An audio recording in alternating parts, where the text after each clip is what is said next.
Going on, everybody? Welcome to Space News, EJ's Space and Rocket Review. I am EJ, your host, with the least, most.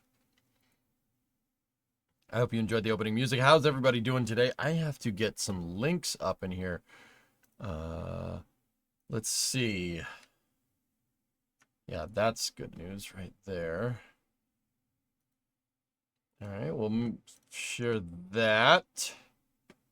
Hello, Captain. Oh, hello.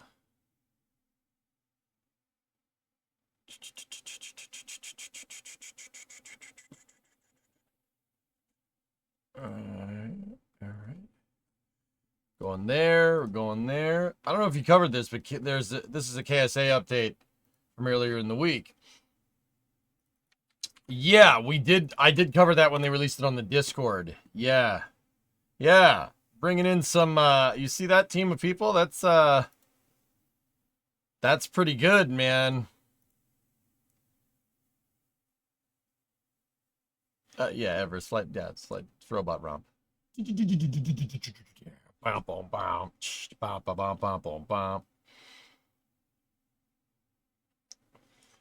All right, I am looking through here.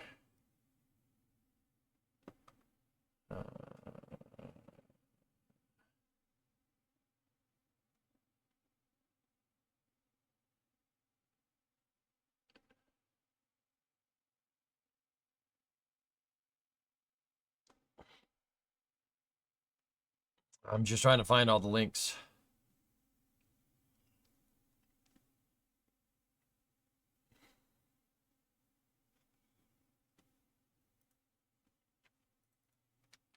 I suppose we could mention that. Edmana, that's strange news.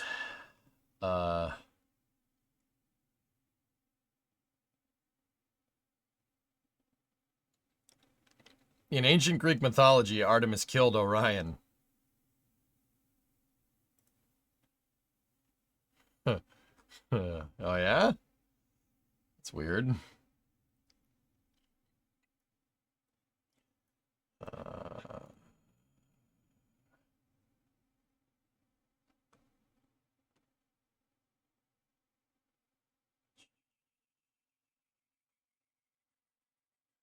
I am looking through to get all the links. Creeper popped through. There it is. There isn't much today, to be honest. There's big, vast news, which is pretty cool. We were talking about space stations and Axiom yesterday. I don't think it's a coincidence with what happened, but I'll tell you what happened in a moment. Just getting all the links together here.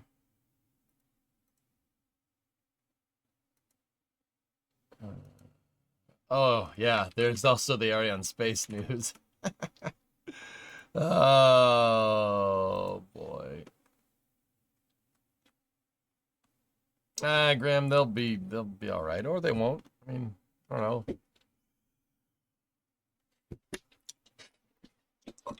Okay. Discovery. Hey, Joff, how are you? Motorkid 105, month resub, 105 months. Lots of L's today. No, there's a couple W's. So we'll start with a curious. Oh wait, where did it go? Yeah. Okay, there it is. We'll start off with a curious thing here. Estes rockets, and this is more for the old school viewers. Estes rockets came out the other day with a Kerbal Space Program themed model rocket that you can fly, and it comes with a Jeb figure.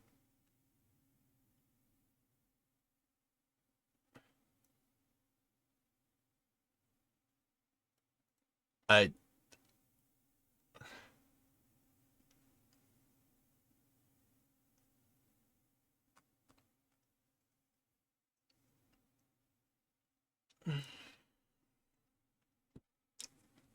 don't know how to feel about that, but yeah, just thought I'd mention it. It's kind of interesting, but yeah, weird. Now, in the same breath, like I said, Kitten Space Agency did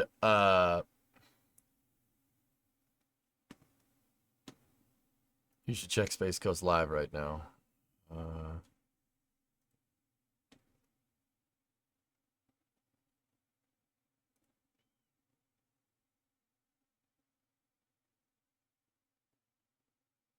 A little bit of fog. All right. So, meanwhile, Kitten Space Agency hired a math PhD as a computational scientist. Welcome, Zach, as a computational scientist, and Stefan, who's previously a senior flight software engineer for Falcon 9 as a programmer on their space game. Scott Manley already showed one of them in his latest video. All right, well, I'll stop talking about it then. So would they be in contact with whomever bought KSP? It's possible. But yeah, I did cover that. So just interesting news from the space games out there. We still don't know who owns Kerbal. We still don't know who Take-Two sold the rights to. Huh? I know, it was a hell of a misspeak. Just we still don't know who they sold the rights to, so I don't know. I don't know, man. Interesting news. What if Estes bought it? That'd be kind of cool. I don't need Kerbal Space nudes. Discovery, go at throttle up. Ever. And that's why we're here, for all the fresh and interesting space nudes.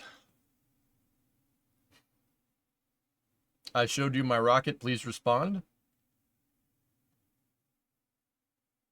Take-Two sold the intellectual property for Kerbal, yes. They sold the rights to the game to somebody. An anonymous sale. And then it was right, so interesting thing, Alex, it was right before the election, and on November 7th, the Kerbal Space Program account tweeted as a joke that the president-elect has selected Jeb as the NASA administrator, as a joke. And a lot of people didn't find that very funny. A lot of people didn't find that very funny. They deleted the tweet. That's the only Kerbal news that we've had. Nothing. Everything else is just radio silence. So, Rook bought it? No. No, Edmena. Please clap.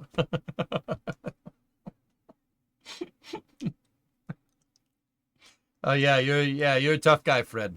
You're a tough guy. Still funny. Fred, that's still funny. I'm never gonna pretend that it's not funny. That's hilarious. It's one of the funniest things I've ever seen. All right. Actually, I wouldn't be surprised if the Estes thing was a signed license deal from early in KSP2's development, and this is their latest. Yeah, exactly. I don't think this is the new people. I think this is something that was in line for a little while. So, Von Kerman would make a better administrator than Jeb. Yeah, probably. Anyway, so yeah, that's all we've heard. But those are your updates for the games. In other news, anybody out there a European Space Agency fan or an ESA fan? You guys tell me if you think this is good news. Here, ready? Ariane Group and Ariane Space announced the departure of Stefan Israel, CEO of Ariane Space, and the appointment of his successor, David Cavallolocopter.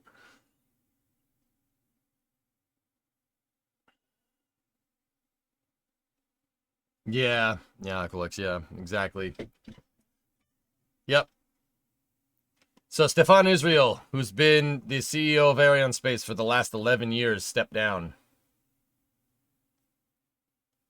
ESA Control Center in Darmstadt, Germany, is about 150 kilometers from your house. Nice.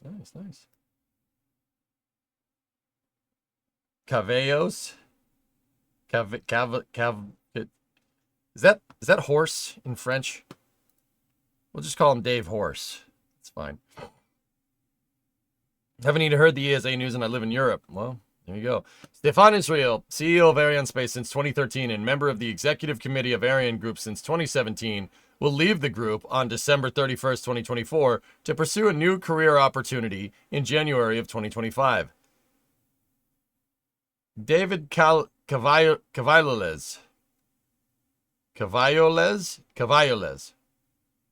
I think that's how you say that. Is appointed as the CEO of Arianespace effective January 2025. Further. I don't know, man. I don't know. Ariane Group and Arianespace today announced the departure of Stefan Israel, CEO of Arianespace, who has been at the company's helm since 2013. As Stefan Israel has played a key role in developing the Ariane industrial cluster with the Ariane 6 launcher and transforming Arianespace, which became a subsidiary of Ariane Group in 2017. After consolidating the Ariane 5 Vega and Soyuz launcher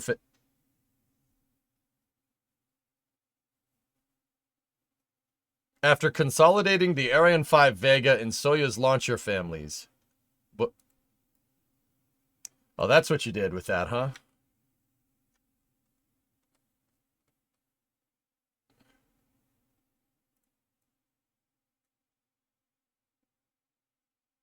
Hey, Dragon, what's up? Yeah, I know it, man. I want to read. I want to see how this went down. They're probably not going to say anything. After consolidating Ariane 5 Vega and Soyuz and supporting the development of Ariane 6 and Vega C launchers, Stefan Israel gave Arianespace offering a new direction, transitioning from dual geo satellite launches to solutions designed for large constellations in low Earth orbit and the growing diversity of satellites. Thanks to these initiatives, Arianespace reached a record rate of 15 launches in 2021.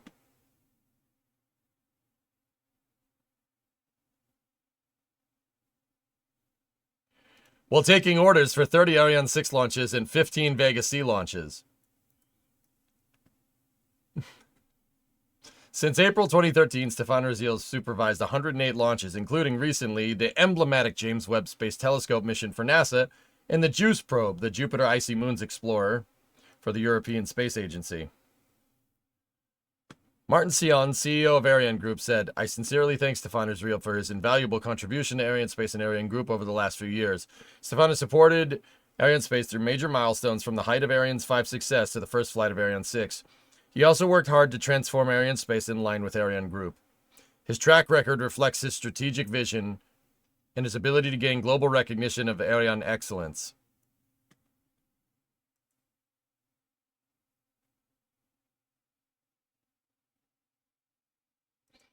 We wish him every success in his new job and look forward to welcoming David Caviar to the group.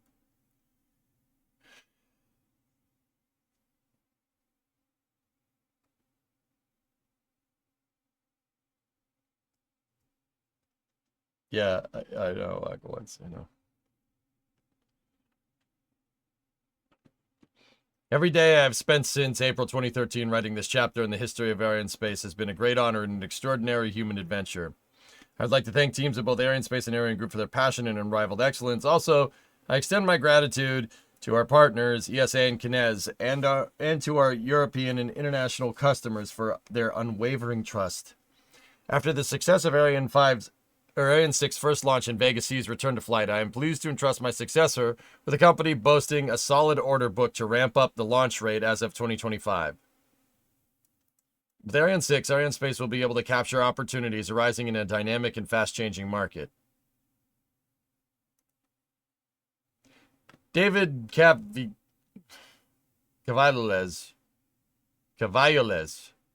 Will dude, I'm gonna need to hear somebody pronounce that. But anyway, we'll join the group in January as CEO of Arianespace and Ariane Group's executive committee. After starting out in the French public sector, holding positions of responsibility in finance, innovation, and industry, he was appointed ministerial advisor for French space policy in 2017. He then joined Capgemini in 2019, where he had various leadership positions contributing to the firm's business development. He's 36. He's a graduate of École Polytechnique in 2008 and ENSAE Paris. That's probably not how you say that in 2012. Cavallol. Guy's only 36, dude. He's my age?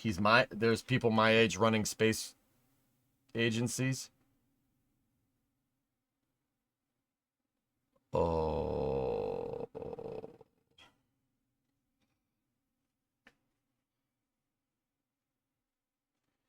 Oh, I don't like that. Polytechnique is in Quebec.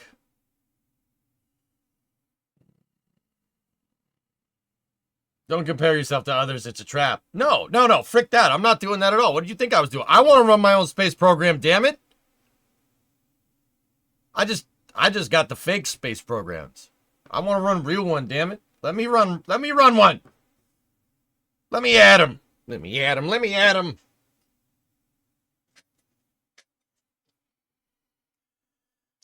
Call up Rook. Let's go. Yeah, right.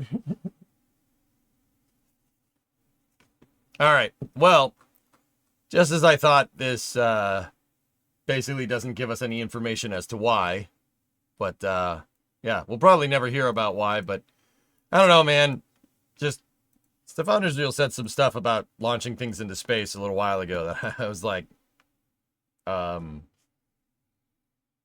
what planet do you live on? Because what you just said is not how the industry works at all. But anyway, how old are you? How old do you think I am?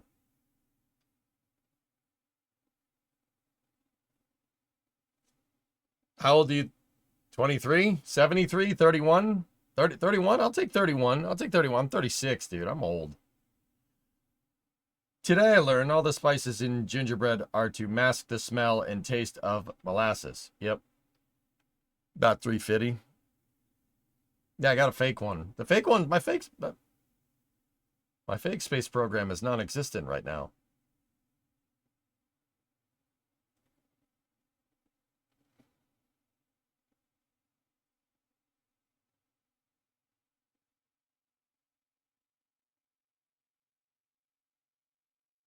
There's a Russian spacewalk going on, Ben. Yeah, they're wrapping it up. Sometimes it even seems like you're 5. It takes one to know one. My fake space program was canceled. It kind of was, wasn't it? Yeah.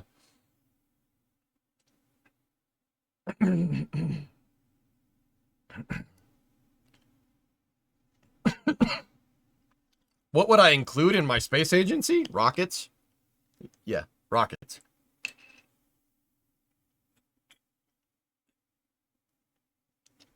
Mission mode 3.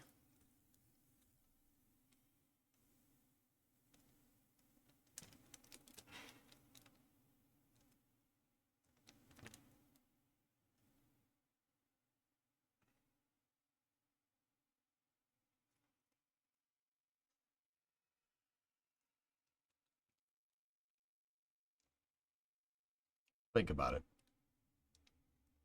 I'll think about it.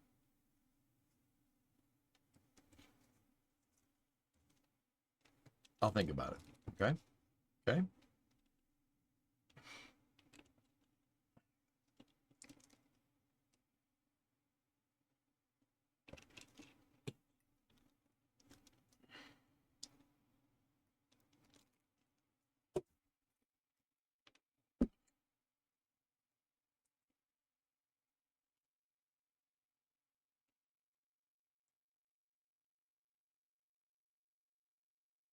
You'd probably get licensing on a linear aerospace and make a new venture start with LNG instead of hydrogen if I was going to take a serious guess at it.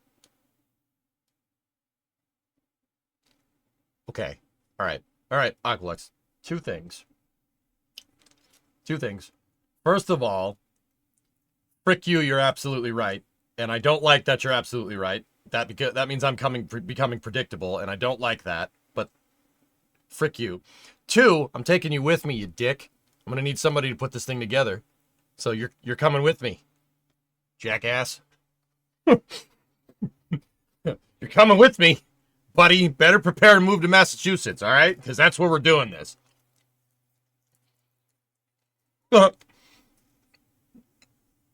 So those 2, I'm sending them out, and no return to sender, okay? No return to sender. Seriously, though, we need some venture capital to get this going. I would love to, guys. I really want to. I would really like to. I would really like to. You get 20 billion tomorrow. What's step one? Incorporating. Cape Cod is good for launching? Sure.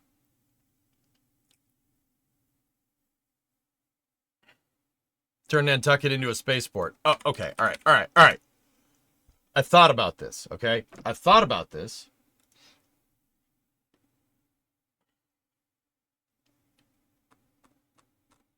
Incorporate. I already have a good accountant, dude. Don't worry about that. Okay, I've put thought into this, okay? So, here we go. Here we go. So, this is Cape Cod. This is Massachusetts. We're 41 degrees north here, right? More or less. Boston is 42. But I've looked at all the spots that would make a good launch site. The best spot I can come up with is out on the sandbar right here, which is not necessarily the best spot for a launch pad because it's a sandbar and it gets absolutely obliterated with storms. But also, the best spot that I can think of is in Chatham right here.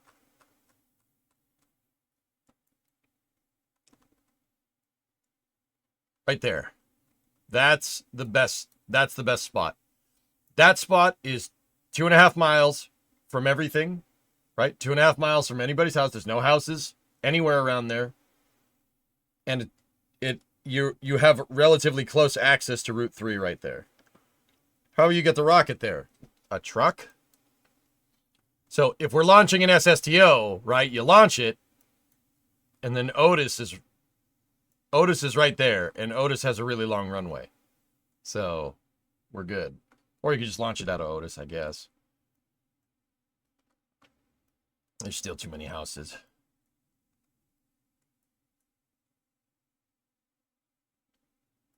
Polymath Rocket? I was planning on calling it Plymouth Rocket Company because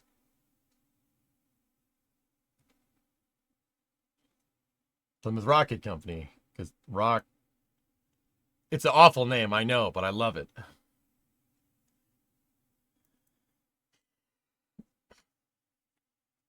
Are you talking about an SSTO that launches horizontally? No. Vertical takeoff, horizontal landing.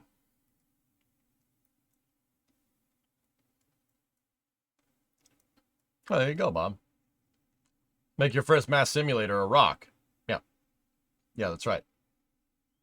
You need a machinist. All right, well. And the first vehicle will be called the Plymouth Prowler. Yeah. Yeah, that's a good idea.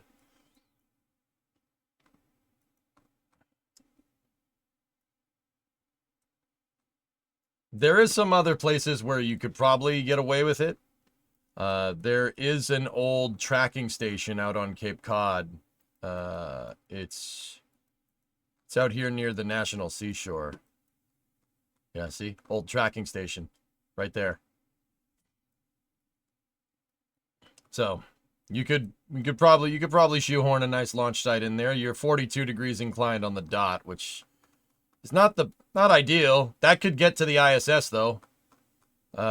Yeah, you could get to the ISS from there. You could get to the ISS. Geo would be difficult from here. That's the problem. Geo would be difficult.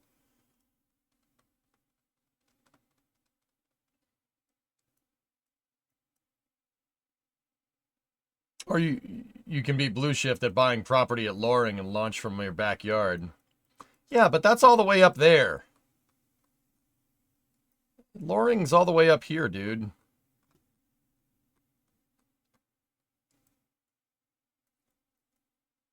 They shouldn't have closed that place. Well, how long is the runway at Loring? Hold up. Hold up. How long is this? I mean, it's got to be able to handle... It's got to be able to handle B-52s. Yeah, okay. You got a 10,000-foot runway. Actually, it looked like the threshold is right there. That looks to be a 12,000-foot runway. Yeah, it is.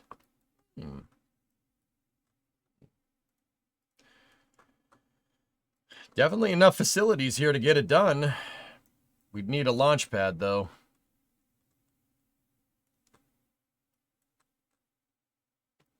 Seems to be plenty of places to do it, actually. This was a B-52 bomber base during the Cold War, guys. It's big. Very big facility.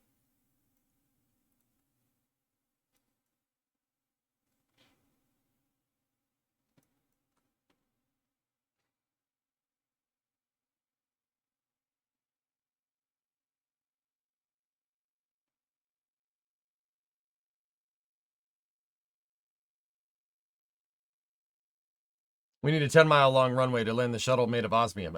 Incurable. Something witty. Can I get you to chime in on what's going on in New Jersey? It seems to me of people not understanding plane lights. I haven't seen really anything that makes me feel it's AOP. I don't even know what the hell AOP means, dude. But yeah. The only thing about lowering, guys, is that it's 46 degrees north. That's not great. That's kind of good for polar launches, but it's not really good for anything else. Trying to go equatorial from there or trying to get to geo from 46 degrees inclined is, I mean, 41 ain't much better. So, I mean, maybe we should just bite the bullet and go down to the Cape, you know? Oh, this is space. I'm in space. Hey, Rocket Sage, what's up? Anyway, what's going on in New Jersey, Witty? Okay, I don't know. I have no idea. A lot of people are mistaking constellations, satellites, and airplanes for drones, though. Guys, if it has red and green lights, it's an airplane. It's a freaking airplane. A lot of the videos that I've seen are just airplanes on approach. Now, I'm not going to say that people aren't flying their drones around. You think the environmental folks in Massachusetts would allow this?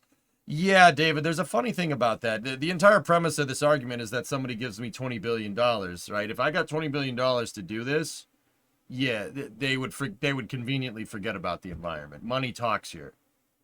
It's true.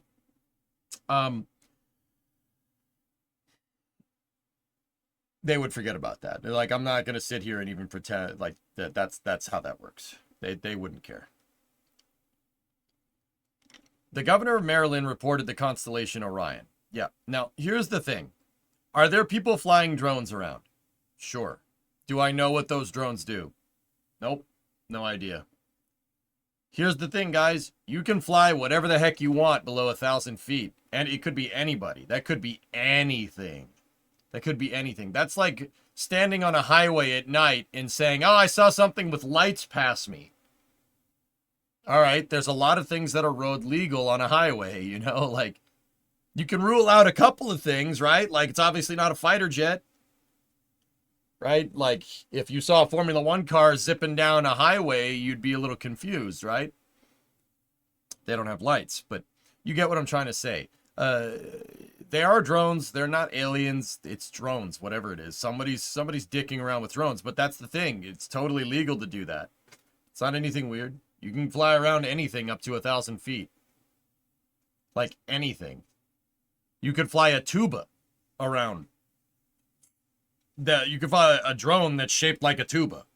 And you could fly your tuba around. And it's totally legal. If you go above that, though, that's when the FAA goes, hey, it's me, your friend, the FAA. What are you doing?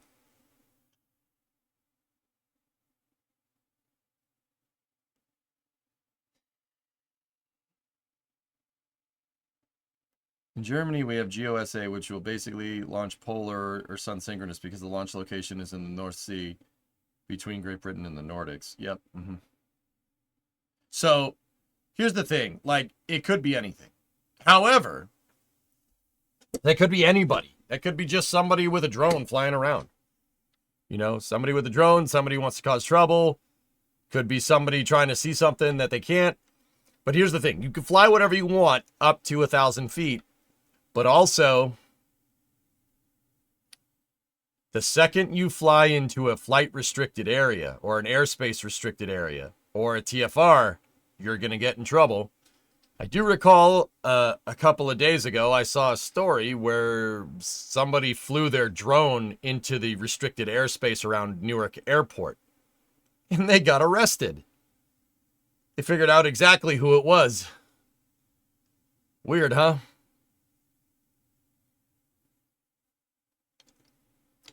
So, they did catch 3 guys in Boston flying drones in restricted airspace last week. Yeah, it happens. Yeah, so, I mean, guys, they could be anything. It's probably just somebody flying around drones just to cause a ruckus. Or it could be somebody spying on something. I don't know. Could be anything. Point is, it's not aliens. They're not. It's something we made. What's your over-under on red teams trying to check our vulnerabilities? Could be. Man, it's possible. I don't really know enough about that to say yes or no. The Liberty Prime in me is saying that that's exactly what's going on. Glass. Democracy is not negotiable. You know. You live in D.C. If you even started your drone, you've got 3 federal agencies knocking on your door within an hour. Yeah, exactly. Because D.C. is a permanent flight restriction. Yeah, or the other guy that flew over Vandenberg Air Force Base with a drone. That's not a smart thing to do. Okay? Don't do that.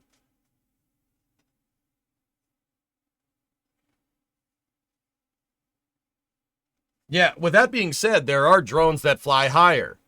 They require registration with the FAA. Those are the bigger ones that you see. There's ones that they use for like movies and stuff that are like the size of a car, for like hauling around an IMAX camera or something. If it's registered with the FAA, yeah, it can fly wherever it wants. Like, yeah, Nader, what did you say? Don't shoot them. Yeah, you don't shoot a registered aircraft. That's a no-no. That's a no-no.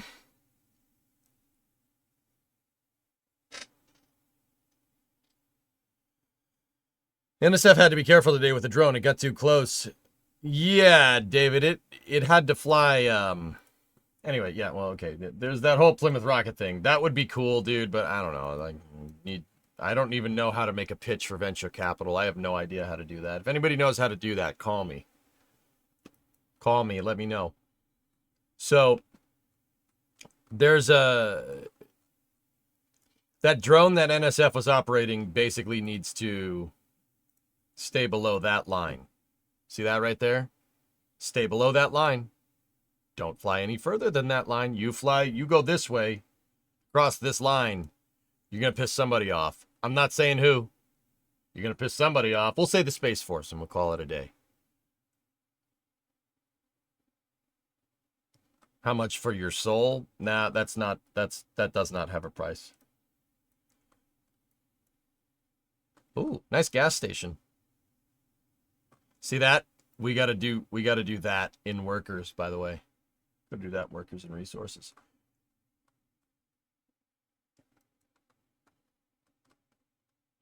Anything new with Sierra Space News? Actually, yeah, Tigris. I can show you. They actually... So you want to see something curious? You know what? I forgot to add this to the queue. Here, check this out. So, take a peek here. Sierra Space. Thanks to Representative Dale Strong's support for U.S. commercial space, we welcome the Spaceport Act, which will provide federal funding for spaceport infrastructure projects, including Huntsville International Spaceport. That is a picture of Dream Chaser landing at Huntsville Airport.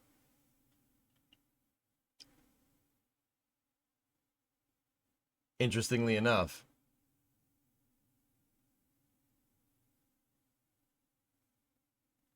Don't forget the fire station. Yeah. So yeah, that's the news from there, which is pretty sweet. I just started the workers campaign. It's a better tutorial than the tutorials. Good for mission turnaround. Yeah.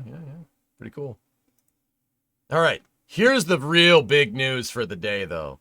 Vast. We were talking about space station modules in yesterday's Space News. We talked about Axiom and how there are potential low Earth orbit. There's a potential for a stopgap for low Earth orbit.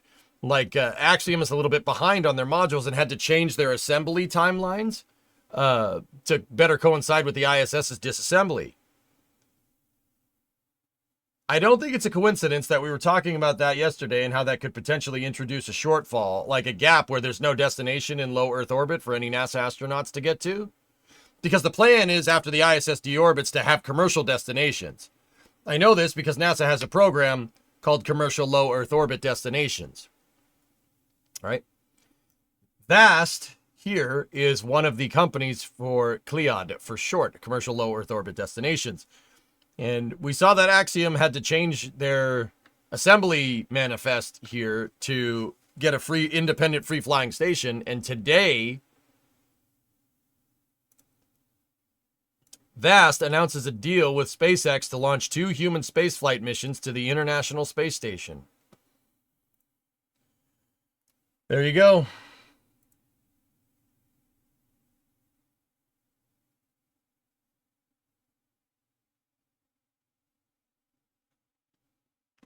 There you go.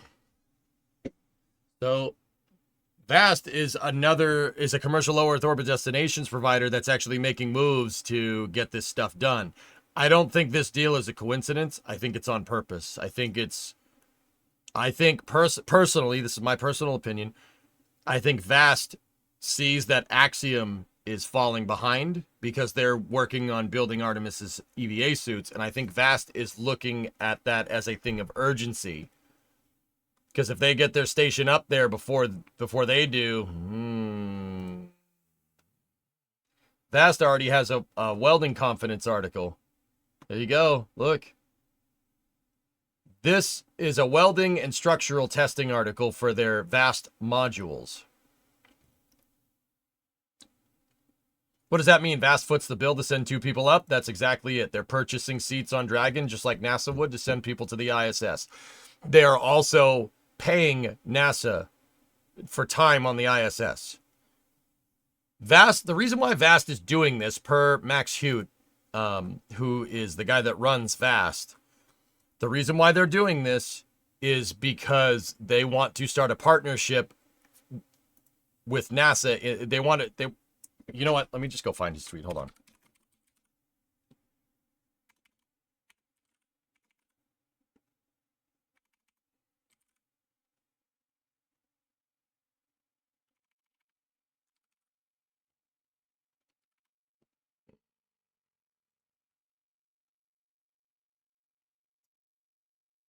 Where the heck is it?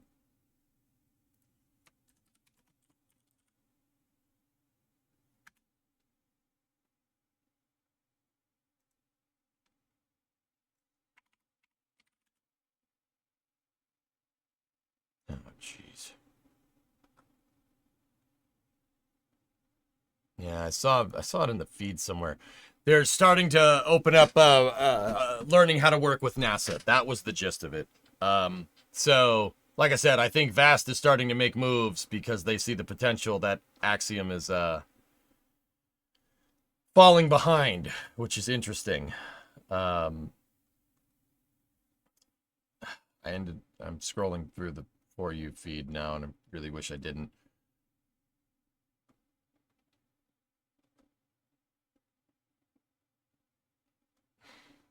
I'm trying to find it now. I saw it today. Yeah, doesn't matter. Can Axiom even afford any more flights? We don't know, Awesome. I wonder how people would feel about a launch site east of Hilo, Hawaii. I know the infrastructure problem, but if you vertically integrate, they got both an international airport and a deep water port, while being rather good in terms of available azimuths. Hawaii would be nice, dude, but I wouldn't.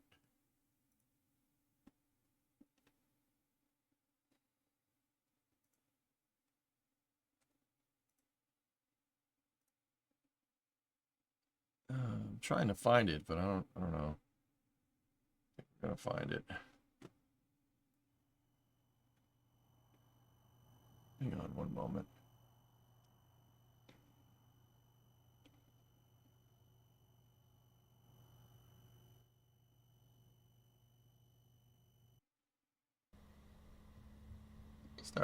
Starbase Live. There we go. Okay.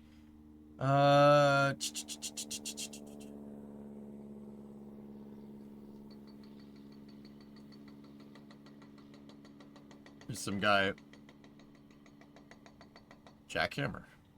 Thoughts on Electro Boom? I don't know what that means.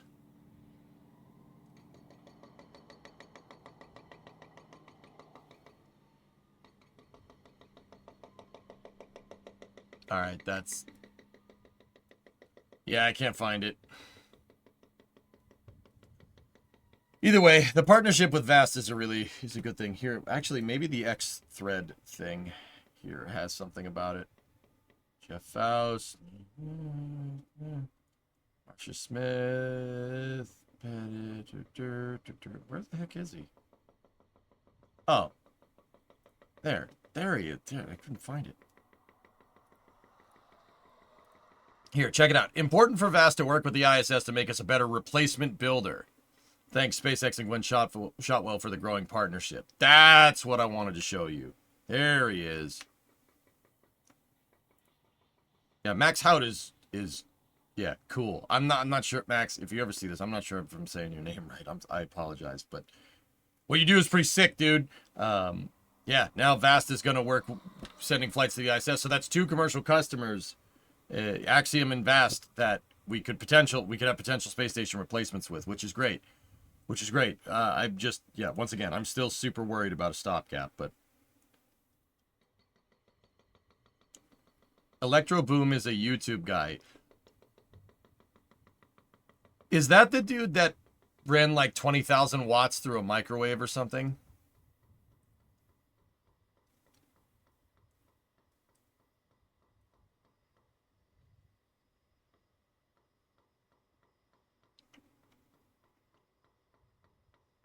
No, that was Styropyro. Oh. Oh, okay.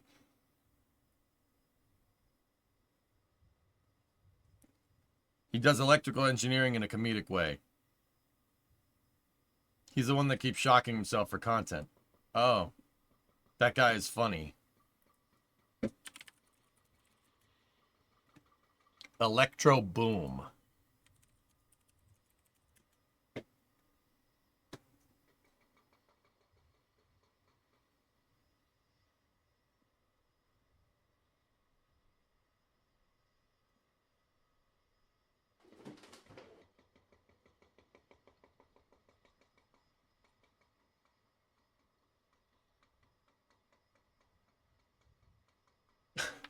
What? What? What?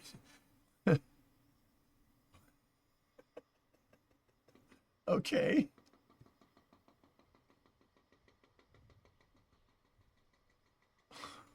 What? What? What the hell? Oh my goodness.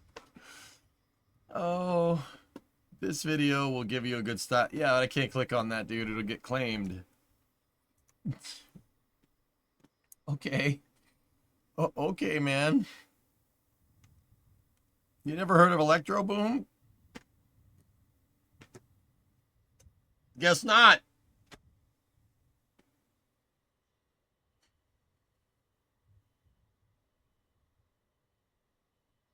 He got hands on a Jacob's ladder some months ago. Oh, God.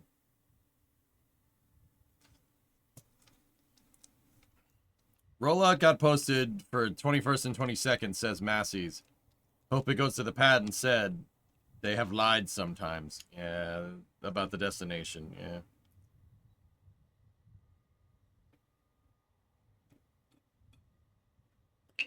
What kind of content do I watch? Cars, cranes, and guns?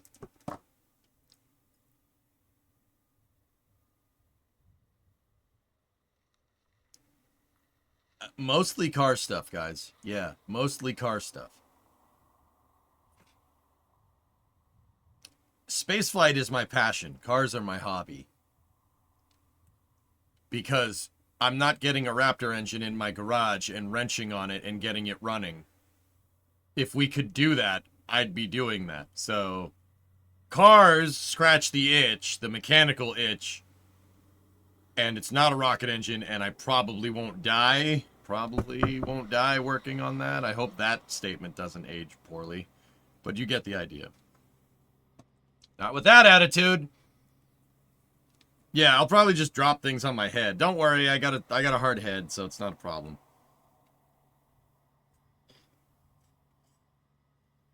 I got another type of engine for your garage. Yeah, isn't that a motor?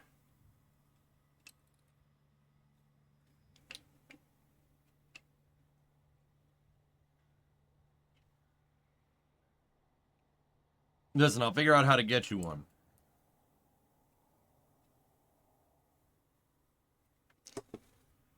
Eh.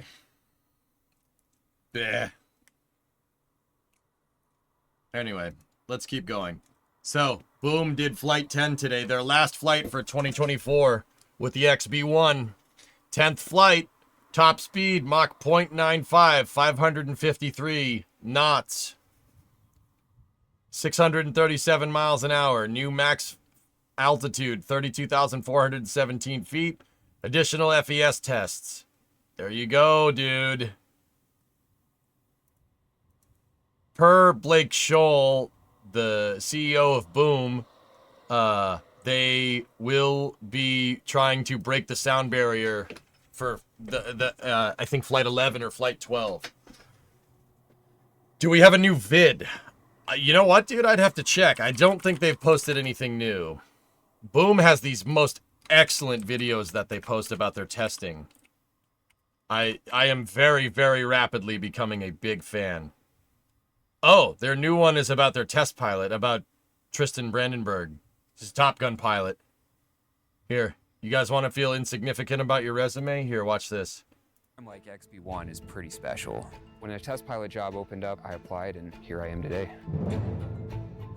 I really hope this music doesn't get claimed. Any other airplane I've ever flown.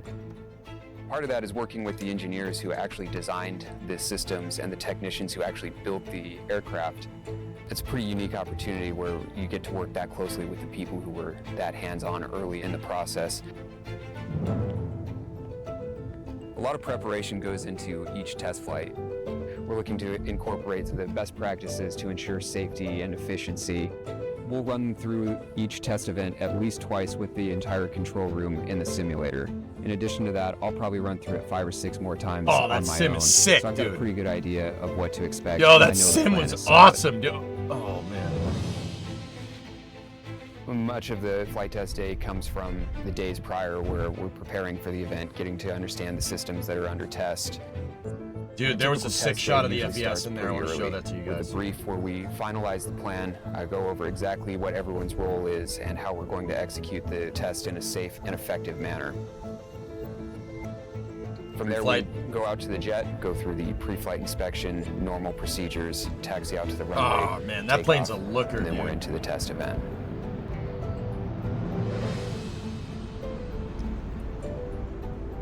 We did a lot of ground tests, and the first 3 flight tests were all at 225 knots or less.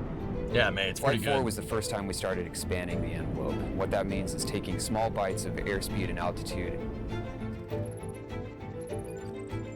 Each small bite we take, we're looking to make sure that the aircraft continues to match our models and we continue to understand the aircraft. Can I just, like I said, dude, that plane is a looker, man. That thing looks sick. Like, damn.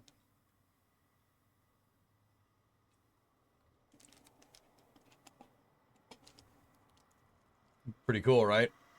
Anyone getting Braun GP livery vibes? Oh, now I don't like it anymore, Blinga. Damn it. Oh. Now I hate it. Now I hate it, man. Why'd you do that? XB1 is the first independently developed supersonic aircraft. I am not an F-104 guy, double take. F-104s will kill you. This thing has, look at the deflection control authority there. This thing is actually controllable when you go to land it. Also, Stratolaunch 747 in the background. F-104s are death traps, dude. Death traps. This thing, not so much. It is a looker. That is a nice plane. Developed it. It does on kind our of own, land like and an I'm very F-104 excited to though, be a huh? part of the team that gets to take it supersonic. My name's Tristan Brandenburg, call sign Geppetto, and I'm the chief test pilot for Boom Supersonic. He's a Top Gun pilot. Yeah. Navy fighter weapons school. That's not what it's called. Top, yeah, he went. He's a Top Gun pilot. They didn't say, but whatever. You dare say that about one of Kelly Johnson's planes, dude? That plane was a piece of snot.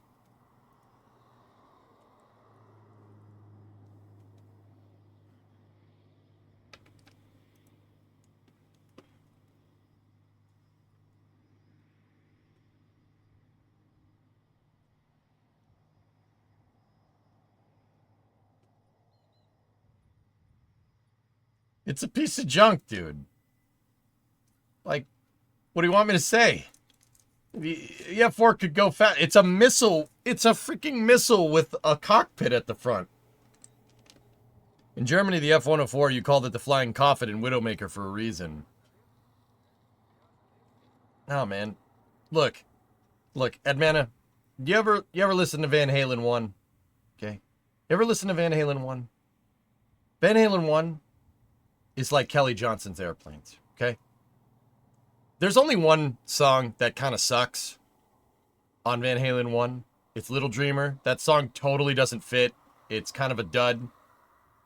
It's definitely not like Jamie's Crying or Running with the Devil or Eruption, right? You know, or On Fire. It's just kind of there, kind of exists. It's kind of a crappy song. That's the F-104 in an otherwise stellar repertoire of aircraft or songs if we're talking about Van Halen. Braun GP is good. No. No. No. No. No. No. No. That is a low point in Formula One. Just no. No, you're wrong. Anyway, there wasn't much info from that Boom video, but yeah, they did complete their latest flight with Geppetto flying, right? Panama is not on Van Halen 1. Cheers. That's on 1984, okay? The F4, however, was amazing. I love F4s. F4s are...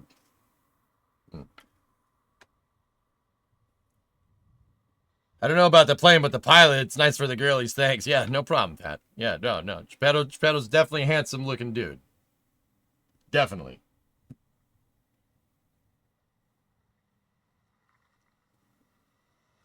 I was out of bed. How far did I get on the truck?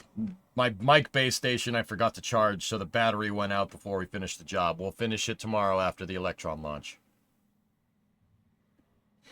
They built 2,578 F-104s. Yeah, export. It was a big export fighter like the F-5. Germany used them. Greece used them. Turkey used them. There's a lot. David Lee Roth or Sammy Hagar. You know what, Kevin? I don't mind Sammy's stuff. I really don't. But the Van Halen that I find myself listening to the most are Van Halen 1 and 2. Well, Van Halen 1, 2, Diver Down, Women and Children First, and 1984. That's the Van Halen I listen to more. I don't hate 5150. I don't hate OU 812. Foreign Lawful Carnal Knowledge. Those are pretty good. Those are pretty good albums. They just got a little too ballady for me. Love walks in. I don't like ballads. I really don't. It's cringe. I don't know. They just don't. It doesn't do it for me. You know? But there are some bangers on 5150. Like 5150 is an amazing song. And Dreams, obviously.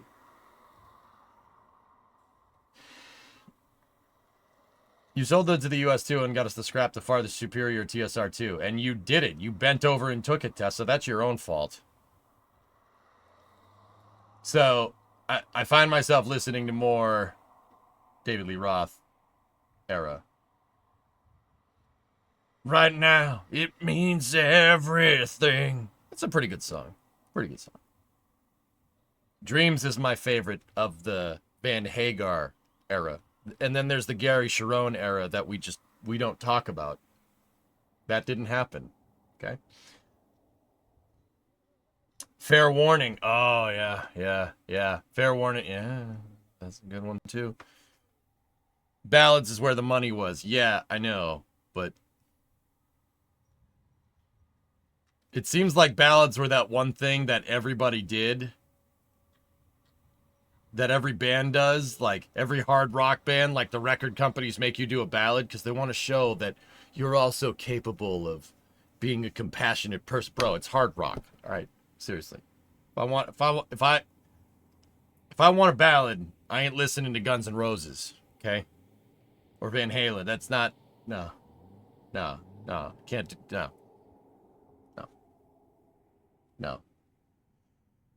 Hard pass. Showing you have range. Yeah.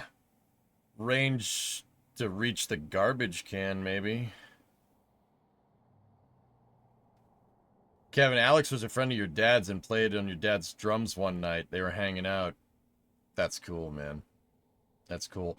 Kevin, when Eddie passed, I still have to, I mean, Van Halen's one of my all-time favorite bands, first of all. It's like Van Halen, Led Zeppelin. Those are my two.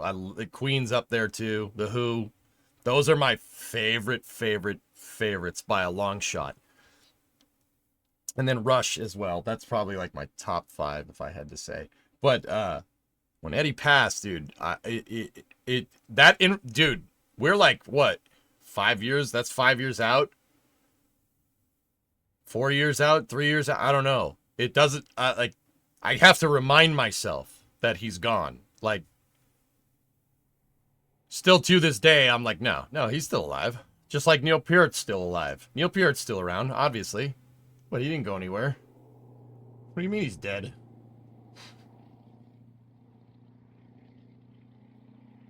You couldn't listen to him for a year? Bob, it was such...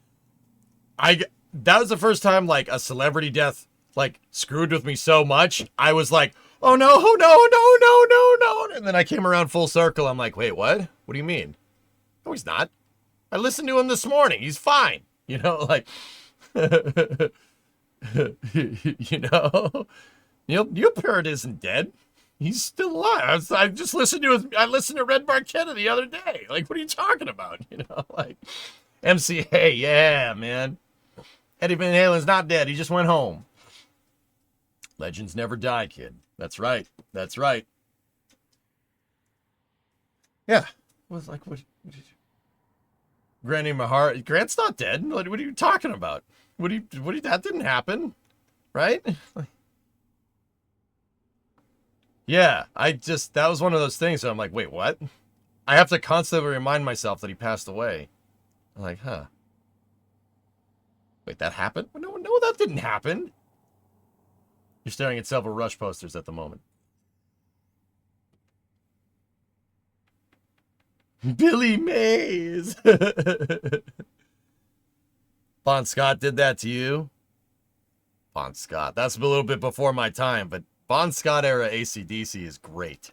Fantastic. Not that Brian Johnson is bad, but yeah. Is Michael Jackson dead? Yeah.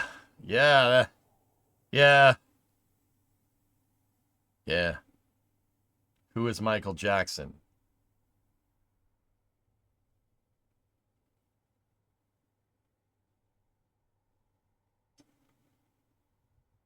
Okay. Morton, the XB1 is a fugly plane. Really? You don't like it? I think it looks sick, dude. That's a sweet looking plane. What are you talking about, man? All right. If that one doesn't do it, what about Overture? That's what the XB1 is testing for. You think what about the Overture? Overture looks pretty good, right?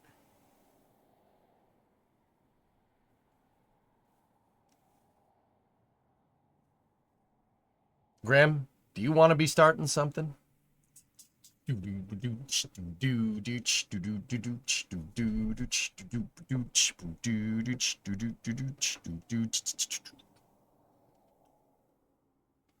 you want to be starting something.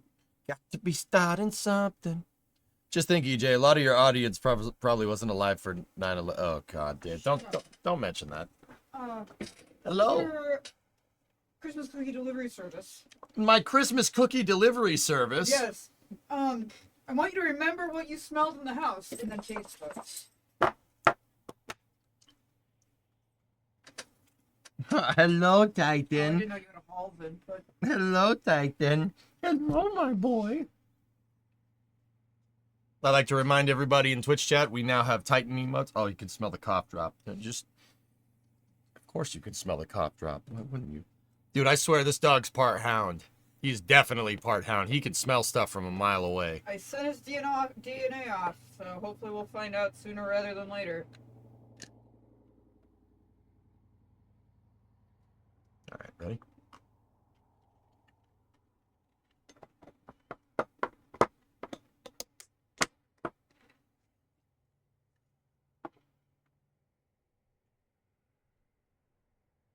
Doesn't make any sense. The only thing I added was cinnamon and ginger. It doesn't make any sense. Why does molasses smell so bad, chat? And yet taste so good? It doesn't make any sense.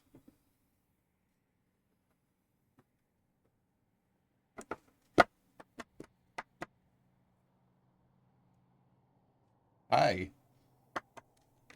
Here, you want a little bit? Want a little bit? I don't know if he can. Yeah, it's just a little bit. It's not going to kill him. There you go. It's a good boy. You love the smell of them? Maybe if I grew up with it, but I was just like, oh my god. You like those though? Mm-hmm. Yeah? Alright, cool.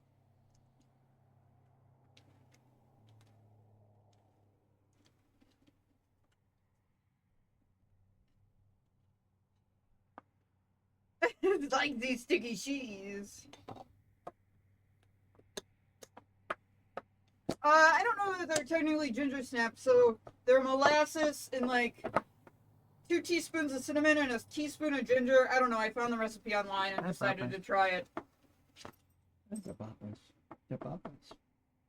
Yeah, fish must smell good bad, but stir fry, amazing. What Leatherman do I have here? Oh. I gotta go because I still got some in the oven, but Okay. It's a Leatherman Surge. that was his wedding gift from Brimo. Yep. Hey, buddy. Thank you for the cookie delivery service. Of course. There will be a second cookie tonight, but it might not be delivered. It might be you have to come in and get it. All right, that's fair. Yeah. Remo, you should try Oh, is that like a German cookie? Michelle Pfeiffer Booster. Okay. Shell Piper, got it. You know, I looked up like Italian cookies to make. So I was like, oh, maybe I'll make cookies for my husband's Italian family. And then I was like, You got to make biscotti. I'm gonna make them wrong, Yeah, probably. and I'm gonna steal your mom's thunder. So I couldn't do it. Italian women. What are you gonna do? What are you gonna do? Peppanusa? Parfignugan? Those are ginger snaps. You have to try them in coffee. Interesting. Interesting. All right. Well, I gotta go because I got cookies in the oven. Bye, chat. See you later. Arrivederci. Ciao. Okay. Buonanotte. Buonanotte. I have 400 days in Duolingo, and I couldn't remember how to say goodnight to you. So how effective is Duolingo, really?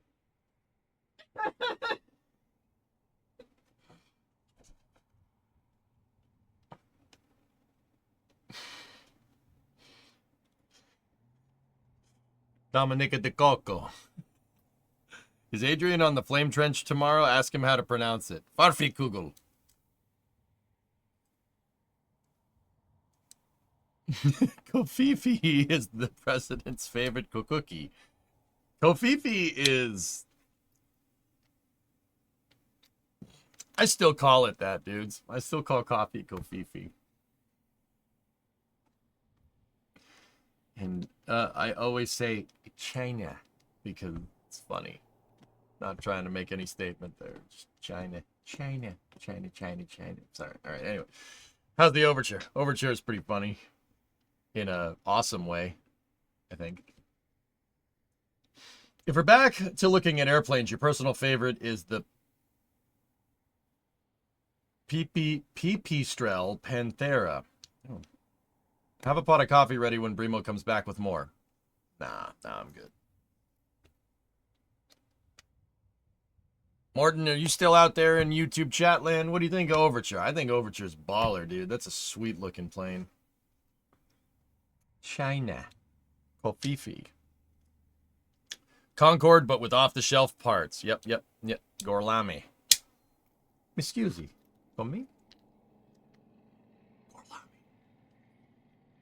Margaretti. Anyway, all right, I'll stop. Kofifi in China is such an Austin Powers thing. Yeah. Margaretti.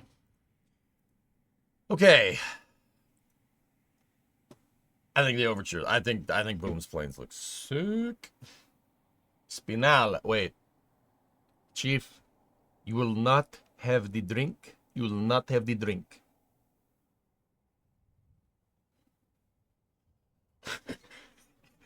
Gloves! Give me the gloves and the steering wheel! What's up, buddy? With the engines under like that, where does the gear appear? My guess is that it's going to be something like Concorde. Yeah. Yeah, it's probably something like that. Speaking of, will you be a Lewis fan now? Serious, I don't know if I could do it. I don't know if I can do that, man. I don't know if I can. I don't know if I can do that. Graham, you saying the Concorde is a weird looking plane?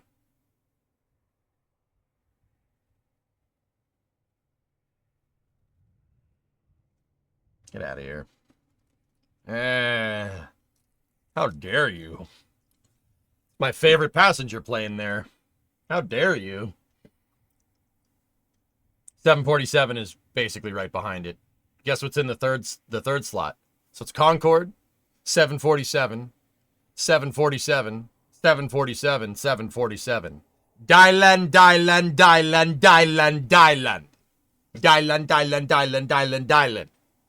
Boom.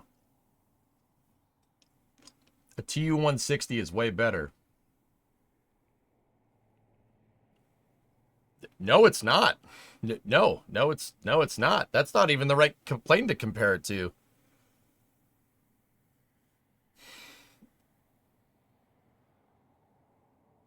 Can't see me. Oh my gosh. Dylan. Boo, A380 for days. Blinga, you can say whatever you want. You can say whatever you want. About whatever you want. But there was no A380 that hauled a spaceship around, okay? You want to know why slot 2, 3, 4, and 5 are the 747? You want to know why? So it's Concorde up front. 747 for just being an awesome plane. 747 that carried space shuttles right after that. 747 that carried other 737 fuselages around. And then 747 that also hauled a infrared space telescope in the back. Or Sophia or a 747 SP. Okay, so Concorde, 747, 747-100 SCA, okay? Dreamliner, 747 SP. Sorry.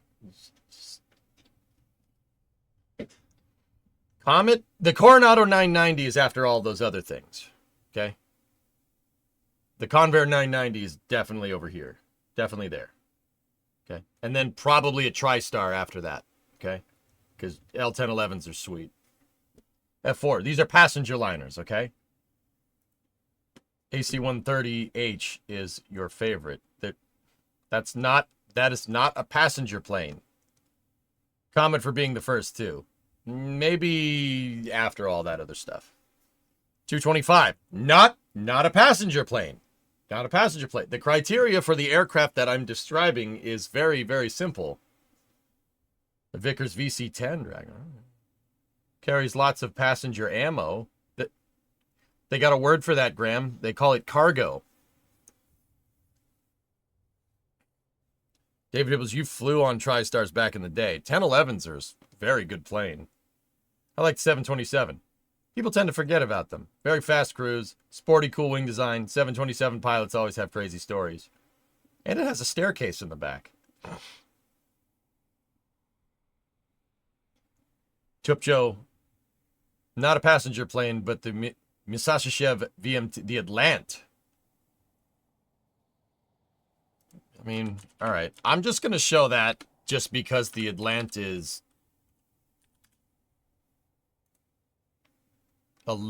that's a little strange. It's a little bit of a strange looking airplane.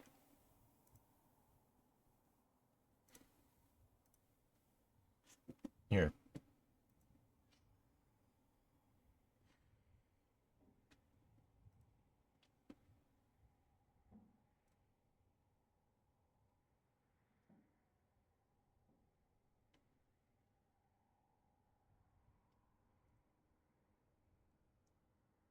Aqualex, what is that?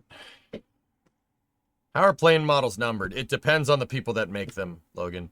747 refers to the model number of the plane through the design iteration. So like Boeing, historically, they don't really do this much anymore. I mean, they kind of do, but like Boeing always had a 3-number designation. So it was like a Boeing 101, 102, 103, 104, 105, 300, 400, 5, whatever, right? So like planes that came before the 707, right?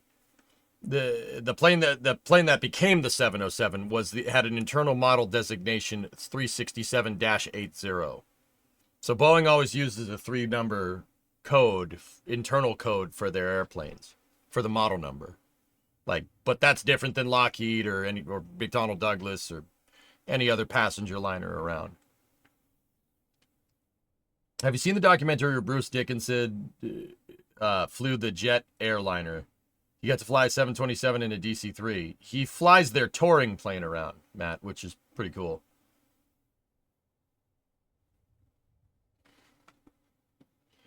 What is this thing, Aqualex? Hold on. But here's a final bombshell. There's a final bombshell. What is this? The B-29. Oh, this thing. An expensive effect. Oh, yeah, okay. Yeah, the Guppy. The Guppy is a derivative of the B-29, the Super Guppy.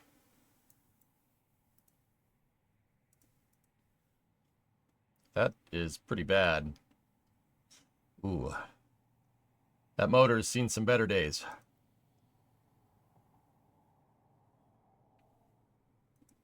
That motor has also seen some better days.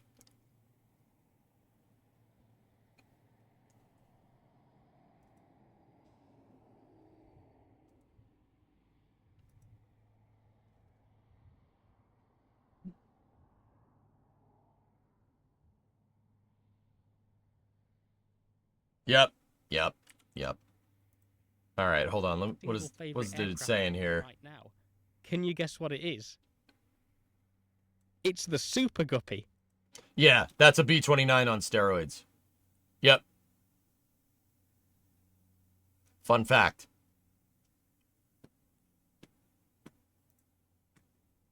The Super Guppy is derived from the Pregnant Guppy, which is derived from the Boeing 377 Stratocruiser, which is derived from the B-29. Ooh. Joe, what did you get a picture of? Dude, a DC-8. Look at that thing. Oh, Samaritan's Purse. Yeah, I got you.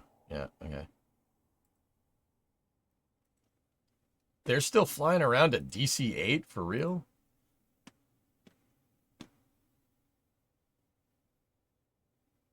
I'm surprised they have those motors just lying around. I'm surprised nobody took them. It seems very remote where that plane went down.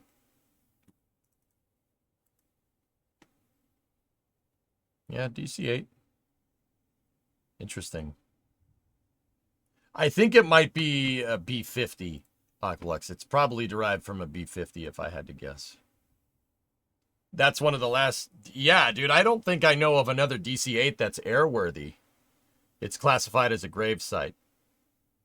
Judging by how those engines were scattered around, Tessa, that plane didn't like belly land there. It looked like it kind of. There were some DC-8s re-engined to CFM56s. Cool. Have you seen that guy's vid on Aerojet Tri-Prop? No.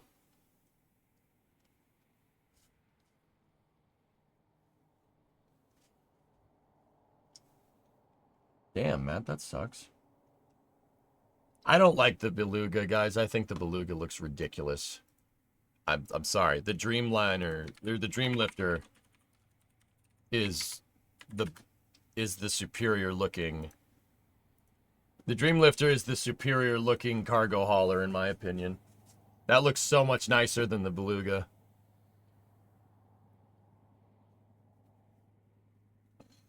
What are your thoughts on the best fighter planes that never went past prototype or never purchased?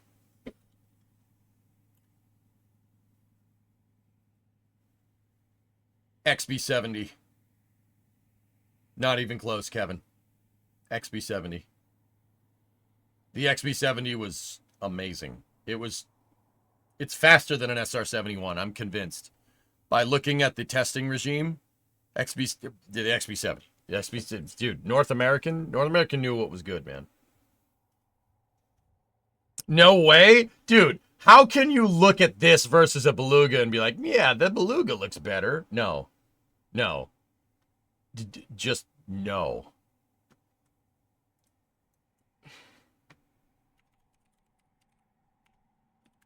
Dude, just...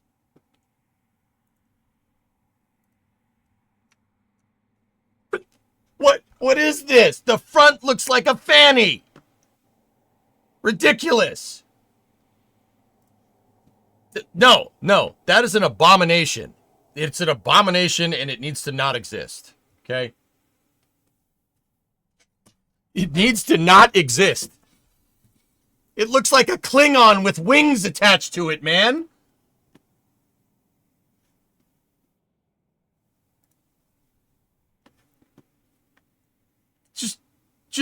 Just. How can somebody look at it and be like, yeah, that looks good? No, it does not. It looks awful.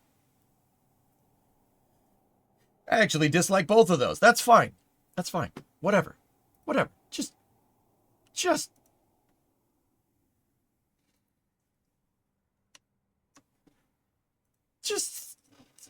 This looks so much nicer than that. That looks like it's crashed.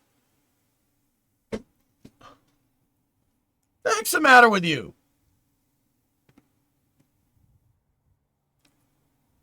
It's wrong. Flipper disapproves of your criticism? Whatever. Flipper, come at me, bro. Oh, wait, you can't because you don't have legs. Have fun in the water. You gotta have a thought on the old Lockheed Starliner. Long live the C5. All right. Just like stubby nozzle, it serves its purpose. Yeah, the purpose is it looks stupid. Ugh. I'm saying to Snowflake, okay. And he's saying, okay. And he's up on the leg. And you can quote it. Tell us how you really feel. No, I don't want to anymore. All right? I don't want to.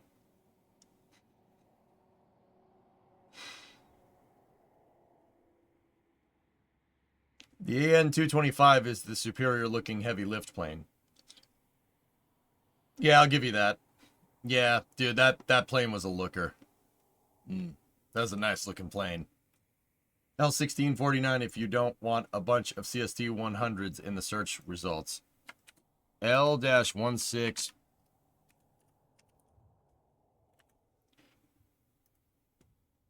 Oh, this thing. Dude, it's Starlight. It's just that's a constellation. That's a nice plane. Kelly Johnson design, by the way.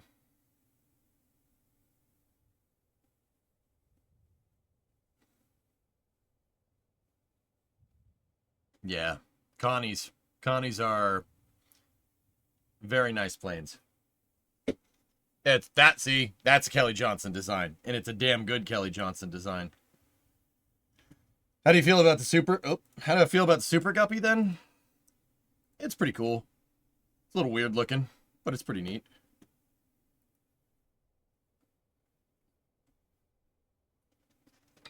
I mean, Tessa was trying to get me to talk about the de Havilland Comet. Personally, yeah, the de Havilland Comet is definitely up there.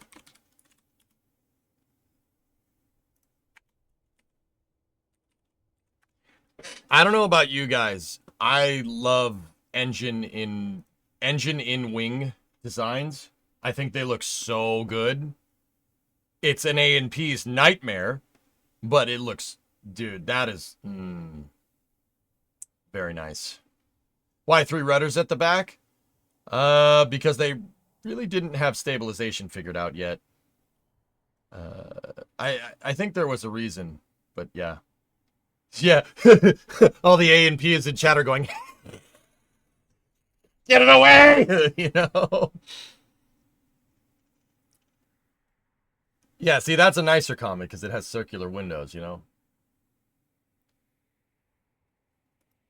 Also, VMT, if we're going to talk Russian planes that do the same thing, the 104 takes the cake. That is a sweet-looking airplane. Too bad it's a piece of junk like everything else that they made. But it is nice looking. It's a cool-looking plane, for sure. That's a nice plane. That's a nice-looking plane.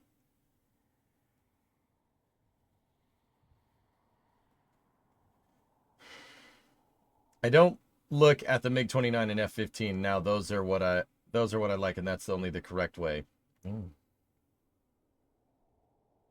The Super Guppy is uglier than the Beluga, but it's because it's so short. Yeah, I guess. An AN-2.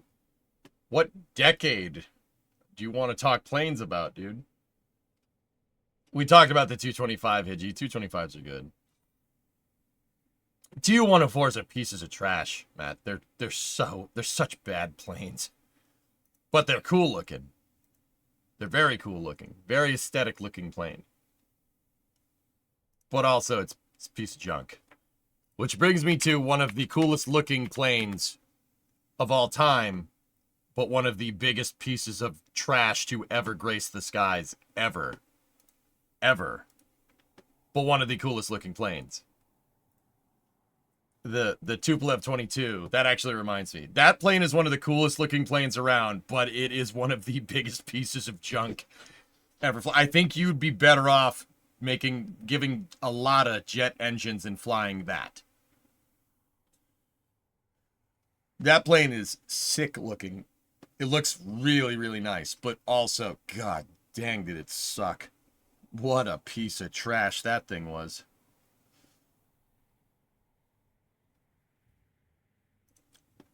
Do you like this? The Honda Jet? It's definitely an interesting design, but yeah. Why did it suck? This, long story short, the Tu-22 sucked because it looks like it goes fast, but I think a Cessna flies better than that thing. Yeah. Yeah, like a Cessna 152. Probably flies better than that piece of junk. It's like the Lamborghini Diablo of planes. It looks fast, but it's not fast. It's a piece of junk. Not that a Diablo is junk, or a Countach. Countach is the one. It looks fast, but it's not fast. It looks aerodynamic, but it's not aerodynamic. It looks great. Look at this thing. Look at that. That is a looker of a plane. Too bad it flies like poop. Vulcan looks like it could fly fast. Yeah. B-36. The B-36 is the SLS of bombers, Graham.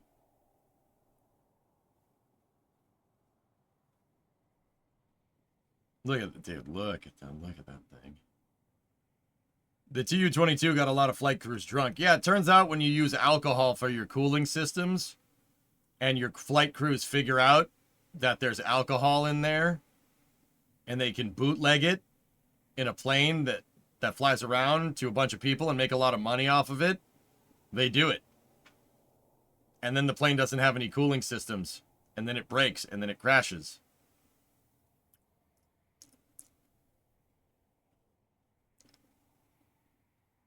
Yeah, that's what happened.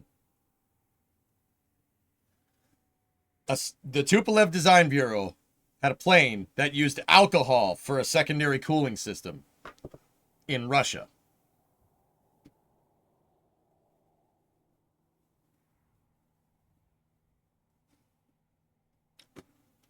That ended about as good as you thought.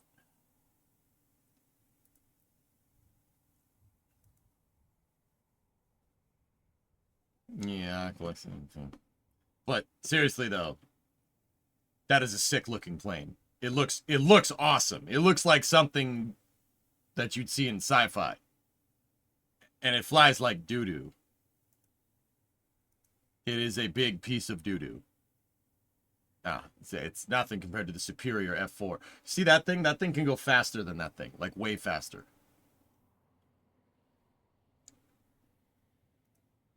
Yeah, see, that's where Tu-22s belong. Right there. Do you like steam trains? Of course. It is a cool-looking plane, but, man, does that thing suck. CL-1201. Yeah, I know about the 1201, but it never existed, dude, so... Like, look at that thing. Even the silhouette, that's cool looking, man. But, man, does that thing suck. Oh, yeah, the trainer version looks ridiculous, by the way.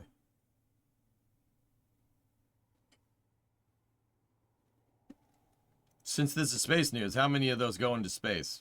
None. Jack, you owned a steam train for about a year or two. Cool. That's cool, man. What kind? Your dad worked on your dad worked on the CF-105. The Arrow. Yeah, that's a shame what happened to that plane.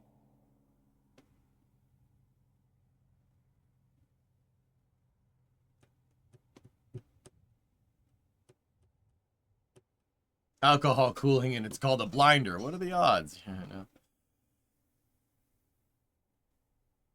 Yeah, weird, huh? 747 and a 1011 have launched rockets to space. That's right. Yep. Can't say that about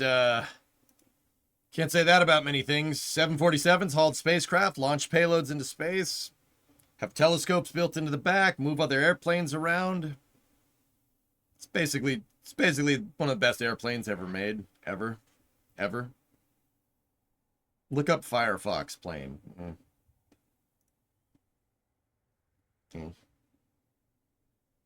Ooh. It's a nice picture, Chief.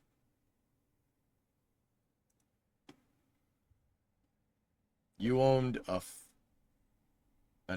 it's an Ajax. Look at that thing. Look at that. You owned one of those? One of these, but in gray. That's actually my granddad driving it, but that's not the one he owned. You owned a train? Just a train. You just owned a steam engine? Like, this is my steam engine? I can go drive it around whenever I want? And Hokey, you're right. I saw what you said. B-52s are the Cygnus of aircraft. It's not going anywhere. Don't forget the flying laser aircraft. Thoughts on the A-10? Can't see me? Yeah. A-10. I like A-10s. It's not because it's a plane. It's a gun with some wings attached to it. What about the F-18? It's MacArthur's Constellation in silver chrome paint. Own 2 plus a steamroller. What do you... You know, Jack, I was about to say, what do you do with them? But also...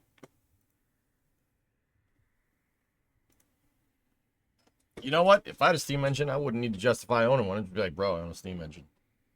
Do not shrug your shoulder at the F-18. I like F-18s, Cirrus. They just don't really do anything for me. They're cool. Like, I'm not discrediting it. They just don't do anything. It's not an F4. Like, an F4 is cool looking. F-18, don't get me wrong. F-18s are cool looking. They're very cool looking. It's just, you know, all right.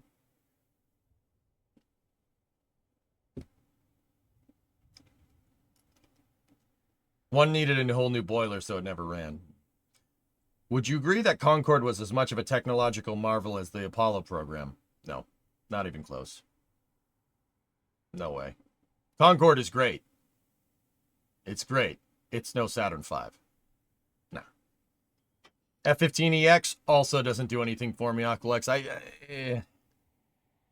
F-15. It's a nice plane. It's the best fighter plane around, except for like an F-35 or an F-22, right? Like EXs are not bad aircraft. It just, I don't know, man. It's not like it's not an F-14, you know? Like, does that make sense? It's not an F-14. I don't know, man. The F-4U is a nice plane, Graham, but if we're going to talk World War II, the P-38 is my favorite. How dare you? How dare you? Like, it's not an F-14, bro.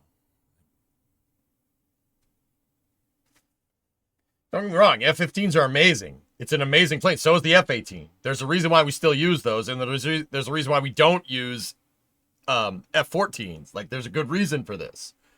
But like, I don't know. Don't get me wrong. If I like see an F-15 flying around, I'd be pumped. Like if I see any plane flying around, I'm like, yeah. But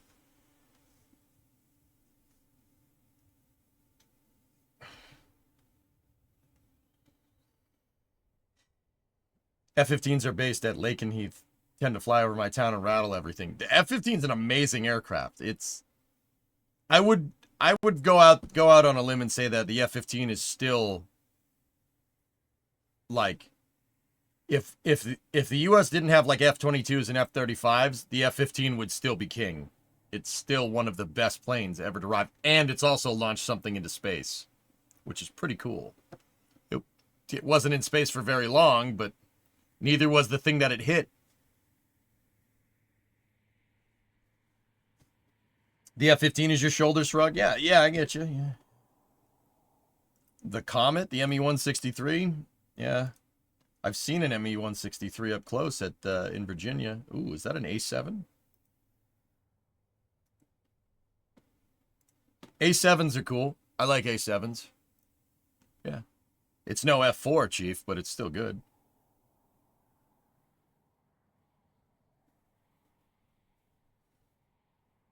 Yeah, accessories, you got old and outdated. The real travesty to the F-14 is that they scrapped all of them. They scrapped all of them.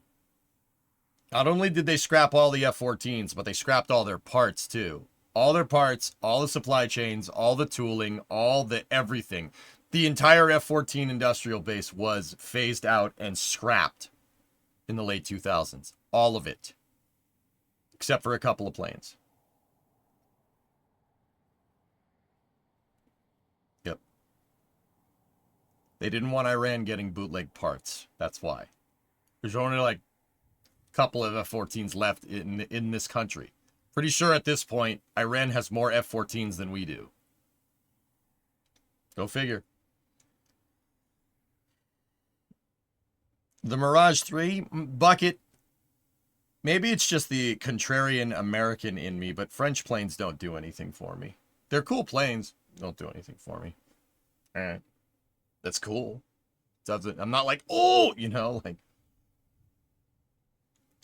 The 163 wins on how purely it was ridiculous, how ridiculous it was. Well, it was the first interceptor ever made. Black Eagle. Yep.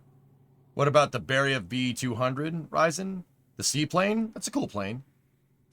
If you ever find yourself in the UK, go to IVM Duxford. It's basically heaven for aviation fans. There's a Concorde, SR-71, B-52, TSR-2. I would love to, Matt, and I probably will. Yep. How did Iran get F-14s? Yannick, we sold F-14. The U.S. sold F-14 export fighters to the Shah of Iran in the early 70s as an export fighter. And then in 1979, Iran decided they didn't want to be friends with the U.S. anymore. There was the Islamic Revolution, and the U.S. said, "You don't like us. Well, guess what? We ain't selling you fighter jet parts anymore." And they said, "Fine, whatever." Whatever, frick you too, man. It's kind of been like that since, to say the least. Oh, you're partial to the Harrier? Harriers are cool, man. Yeah, that's a cool plane.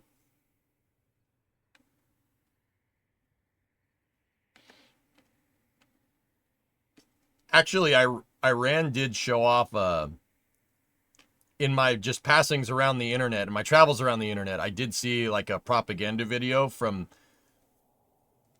the Iranian Air Force, and they're flying around F4s and F14s, and I'm like,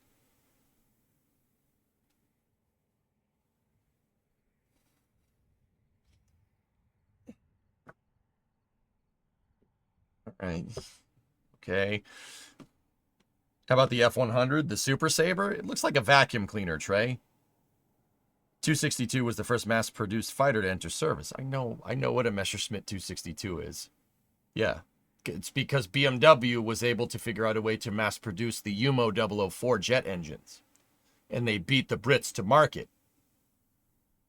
Too bad that didn't count for crap.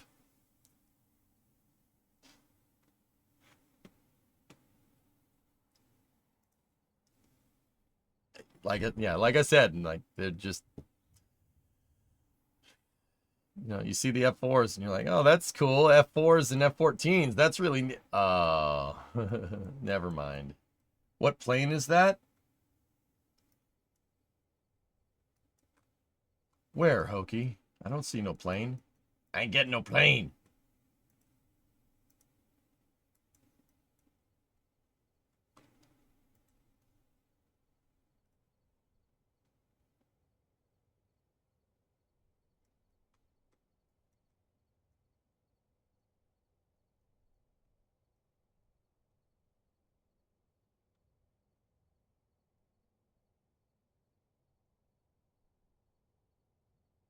Thoughts on the Draken?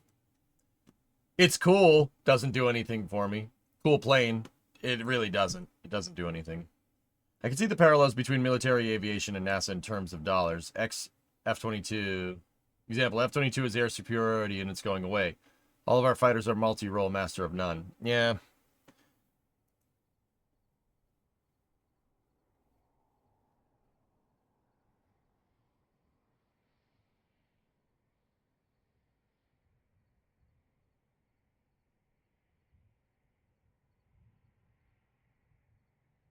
Yeah, Nader, you kind of like Harriers? Yep. Yep. Oh, there's a bus in the way. I was going to say, I don't know. I don't see any plane in that picture, dude.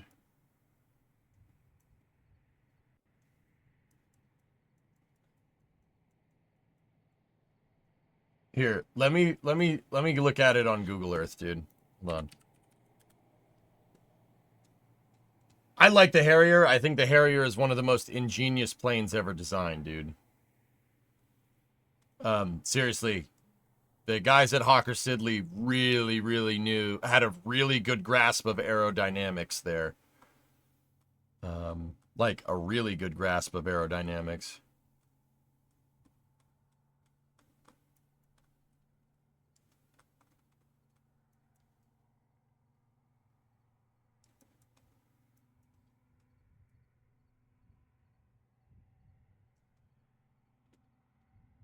You DM'd a screenshot from your phone.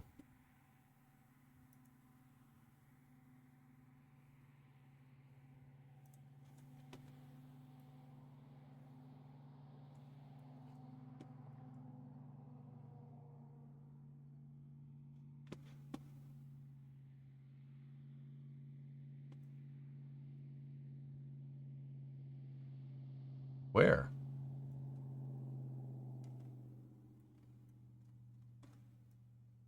Is it?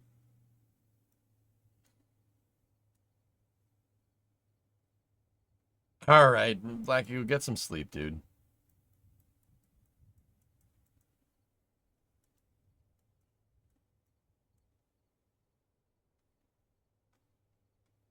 It's a bit north. How am I missing this? I feel like I would see this very quickly.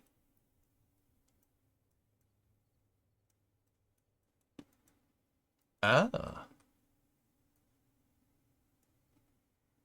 Yeah.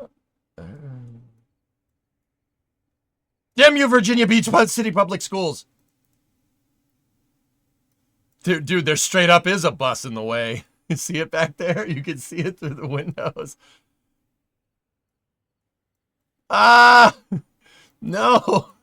You freaking bus. Yeah, there it is. Yeah.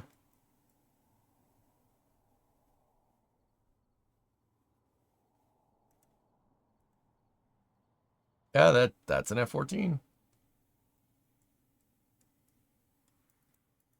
The real question is, Hokey, what is it doing there? Ooh, C-17s. All right. Nice. Check the airport next to it. Well, yeah, it's Oshi. Yeah, okay. Yep. Yep, all right. Nice. Check down Tomcat Boulevard. Uh. Uh.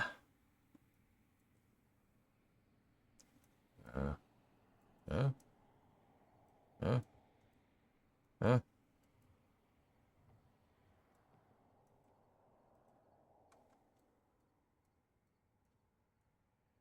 Yeah. Yeah. Yeah. Yeah. Yeah. Yeah, okay. Yeah. Yeah, there's... Look at that one. Woo. Woo, that's an interesting paint scheme for an F-18.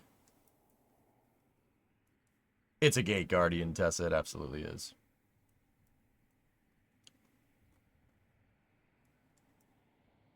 Yeah, it's got a red star on it. That's kind of funny. Aw, dude. Fuel trucks. Look at those things. This is quite the facility there, Hokey. Very nice. Very nice. There's a lot of good stuff going on here that I'm quite a fan of. Ooh, a Beechcraft. All right.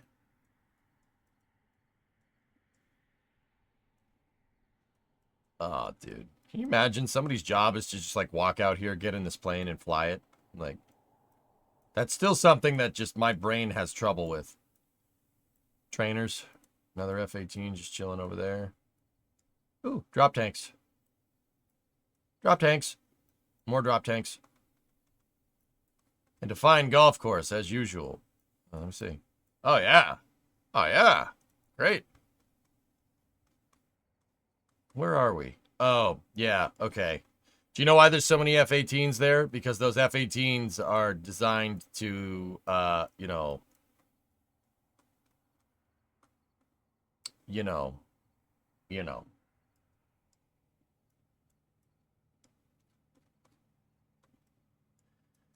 Check the main entrance road. There's area planes on display.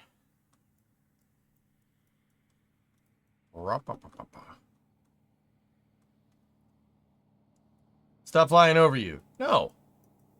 I'm going to fly over you twice as hard now. Oh, hey, there's another one. Oh, what do we got here? That freaking thing. Oh. F-86. There's an F-9. I don't know what that is. I forget the name, but the Blue Angels used those for a little while. F-8. F-4. Oh, yeah. Oh, yeah. F-4 guy.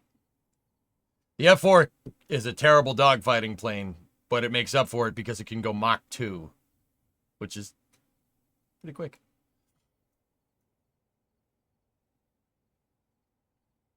There's a Corsair AK scooter. Yeah, and dude, I just want to point out how ridiculously large an F-14 and F-14s and F-4s are. They are gigantic freaking planes. The F-14 is huge. It's a lot bigger than you might think. Like, look at it compared to an F-86. See what I'm talking about? You think you know how big an F-14 is. You don't know how big an F-14 is. It's freaking huge. Even the Phantom. Phantom is gigantic. You DM some pictures of an F-14 in person. Mach 2. Oh, God. There's an A7 right there. F-18, A4.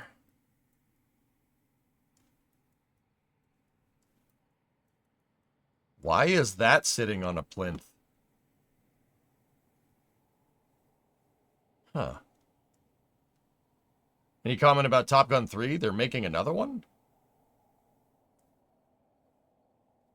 Screw the other airplane. Compared to the road. Yeah, right. Yeah, that's right. It's a good point. There's a Super Hornet just sitting there. Wait a minute. Was this where this was? We saw this on Space News when they restored Super Hornet serial number 1. That's it, isn't it?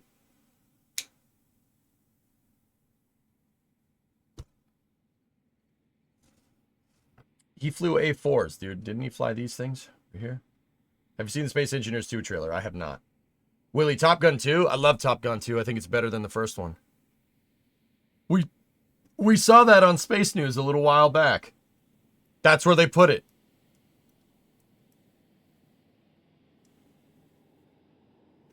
Yeah.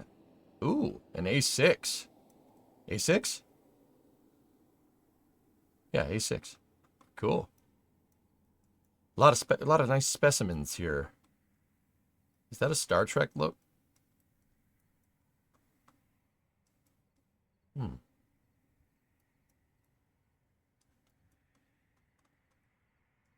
What's the difference between the normal F-18 and the Hornet? So, Alex, that's an FA-18 over there. That is a Super Hornet. Look at the strakes, just for instance. See, first of all, the Super Hornet is bigger. It's a bigger plane. It doesn't look. This picture doesn't really do it justice, but it's a bigger plane. It's basically an F-18 on steroids. Like they took the F-18 program and basically modernized the entire plane. Just like the F-15EX, for instance, is an F-15 that's been hot rodded with F-22 parts for the most part. Like, it's a little more complicated than that, but you get the idea. That's the idea. The Super Hornet is a ultra-modern version of the FA-18. After some initial Googling, the first Super Hornet is in Missouri, or it was unveiled there. Oh, okay. Maybe not. Maybe I'm obviously thinking of something else. I was wondering why a Super Hornet is still there. Super Hornets still fly. They're everywhere. All those planes that we were looking at a second ago in Oceania those were all Super Hornets, dude. Dude, and also that's a freaking huge base, man. Holy crap.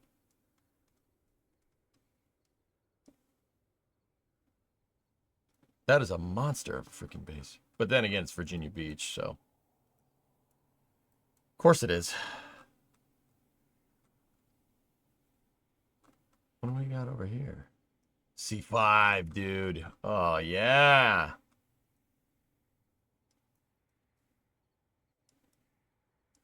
Beast mode. There's an Atlas air plane just doing something over there. C-130. What do we got over here? Oh. Look at that. E3s, right? E3s? Partially to the A6. A6s are very underrated. What Cirrus said, yeah, I agree. All men in my family work for BAE Wharton. We live a half-mile from the runway. That's cool, Pat. You need to come to Oregon and go to Evergreen. I knew the curator for Evergreen for a long time, David. Yeah, I knew the curator for Evergreen. She don't work there no more, though. I know about Evergreen. It's got the H4 Hercules. Yeah. You don't really realize how big the C5 is until you see it from above. Dude, look at it compared to the C-130. Look at it compared to the car. C5s are huge. It's bigger than a 747. It's almost as big as a 225. It's very close.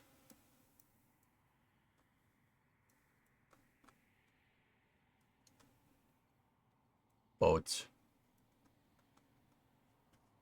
I was be jealous you don't have E2. Yeah, E3s are the converted ones. That's an E2. Yeah, you're right. You're right. Oh, haha. Yep, yep. Look at that. Oh, cool. That's pretty neat.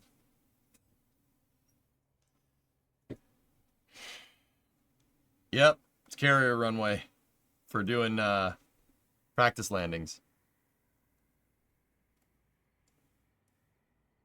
What else we got over? Dude, I could do this kind of stuff all day. I could go plane spotting on Google. Could do that all day. I could do that all day. Oh, look, a ramp. What do we got over here? Friendly pave low inbound. This must be an old picture. I don't think they use MH53s anymore. This is good stuff, dude. I could look at this stuff all day, dude. This is my favorite.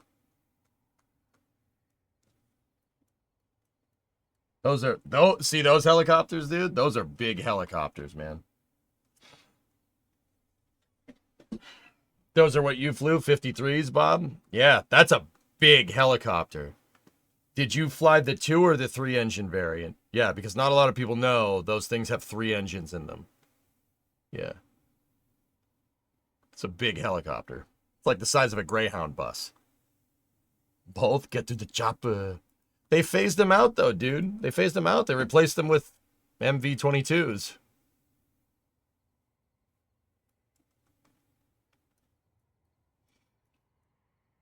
It has a distinctive sound. I'd believe that. Yep. You DM'd a little factoid. All right.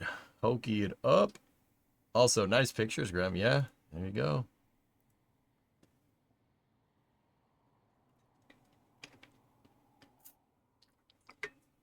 That's cool, Hokey. Neat. You'd love to see a Mi-26.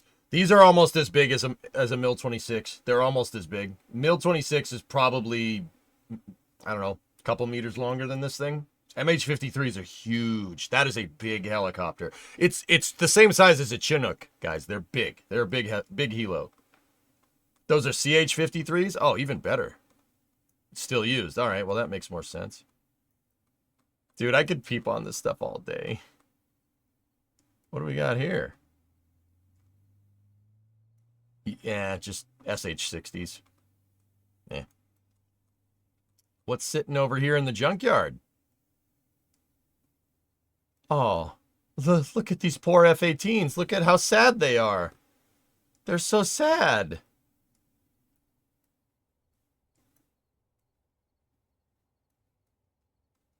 .53s are much larger than a 47. I'll take your word for it, man. Oh, look. Helicopter carrier. I can save her. I can fix her. What's going on here? What's that, Spartan? Let me see.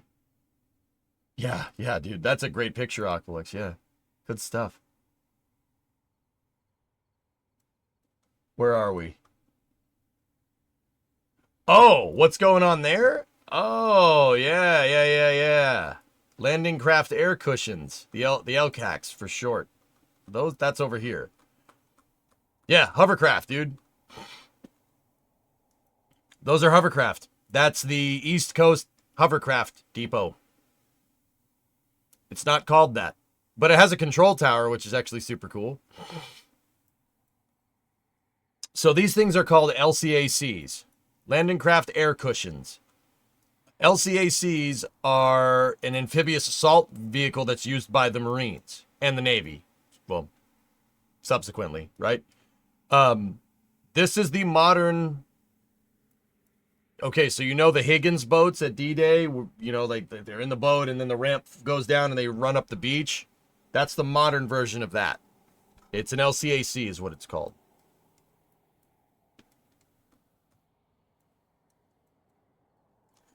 So you basically put a bunch of... You could put AAVs on this, which I don't understand why they still use those, but hey, whatever. If it works. You could put AAVs on this. You could put Lav 25s on that. You could put whatever. And this thing basically will drive up to the beach. The reason why they made it a hovercraft is because if there's any obstacles on the beach, it'll just float over them. You tank traps or whatever, you just float over them. Yeah, the skirt's made out of Kevlar and stuff, so you shoot at it, bullets bounce off. Well, probably don't bounce off. It's probably powerful enough to withstand a couple of leaks, if I had to guess. But yeah, those are LCACs. Fun fact, if we go to... If anybody has been on the 5 going southbound towards San Diego, if you go past the San Onofre power plant, you get down to Camp Pendleton, right?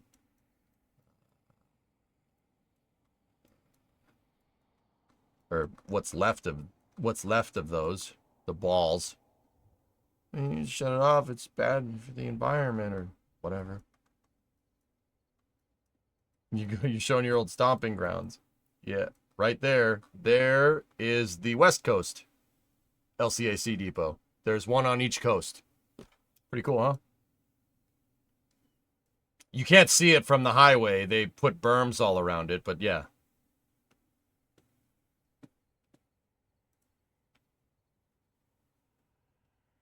What do you got there?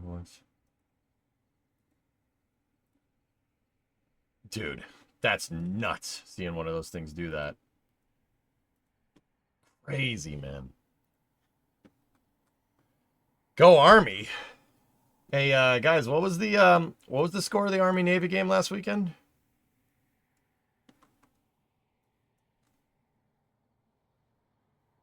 What was the score of that game?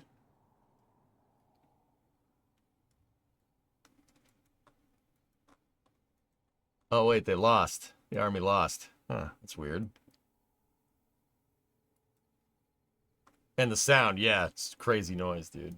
Oh, shut up! Hey, Army aviation is cool too, I guess. 53 to 47? Yeah, something like that, dude. I don't know.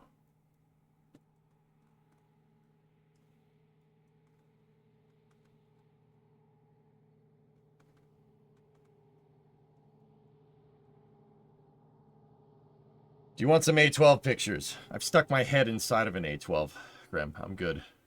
Check this out. The 53K. Yeah, CH-53. That's what we were just looking at, dude. It's a monster. It's got 3 engines in it. Yeah, 3. There's 2 up front and 2 on the sides and then 1 behind the main rotor assembly.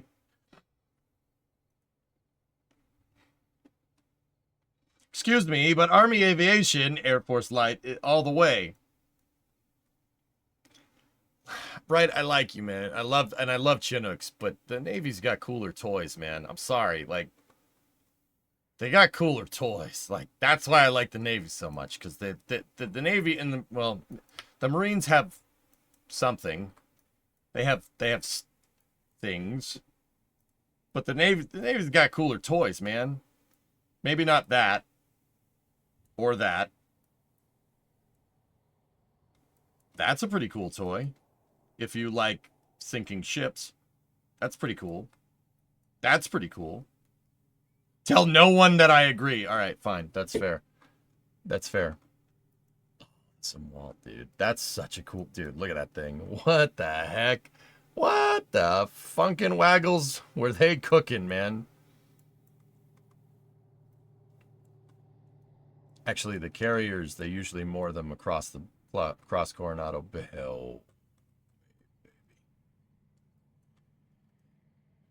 Let's tie this back to museums. Go over here, and then there's the Midway. The Midway is an excellent museum. If you're in Southern California, go to the Midway. It's pretty awesome. This thing isn't as big as a Nimitz or a Ford class, but it's almost as big as a Nimitz or a Ford class. It's close. Isn't that the railgun ship? No, it was supposed to have railguns, Shinny, but they ended up never doing it. What there after the last TwitchCon? My guy. What are the black jets at Langley? Langley? What are you talking about?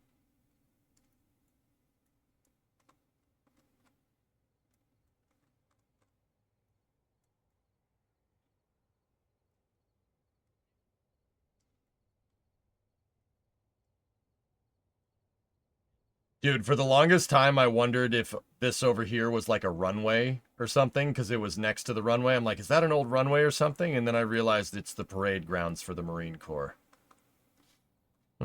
Whoops. Oops.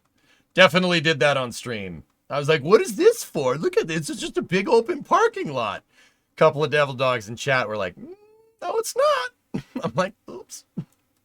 Whoops. Whoops. There it is, MCRD. Yep. I'm like, oh, I feel bad. That was a stupid thing to say, but hey, I'm full of those, so.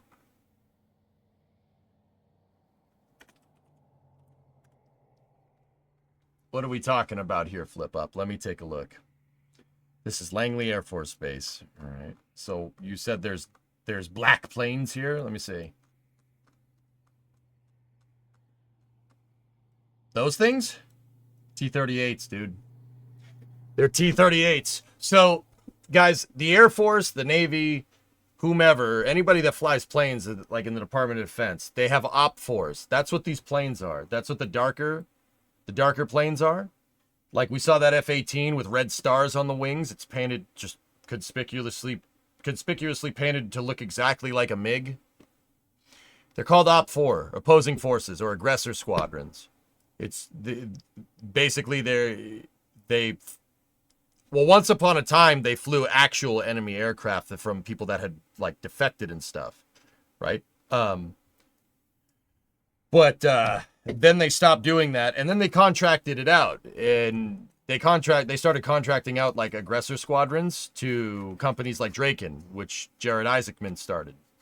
He doesn't work at Draken anymore. He sold his company and left when he decided he wanted to be an astronaut instead. But yeah, that's what these are opposing force, OP-4 or aggressor squadrons. That's why they're painted like that. They're called adversary also. Yeah. Mm-hmm. Like Jester and Top Gun. Yeah. Yeah, exactly, Ordon. Yeah. Mm-hmm. Yep.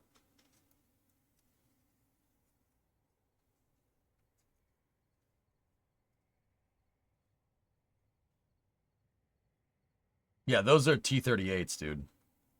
T-38s are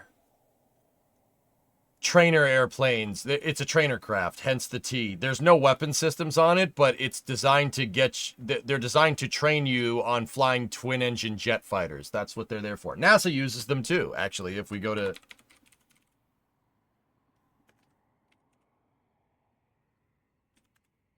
Ellington Airport in Houston, you could see NASA's fleet of T-38s. They're here somewhere. So astronauts train flying around T-38s. That's part of what they do. There's the Coast Guard. There's some AH-64s. Of course, there's none. There's some F-16s. Those are nice. Maybe the NASA stuff is like down here somewhere.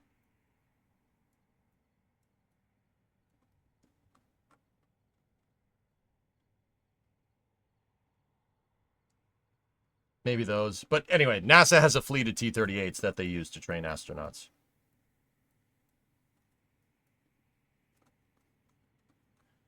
Yeah, they're probably in the hangars in these pictures. This is also where the WB-57 is, guys. The plane that we kind of look at to like if like we look at it as a clue to see if Starship is launching, that plane that images the ascent. WB-57's down here somewhere.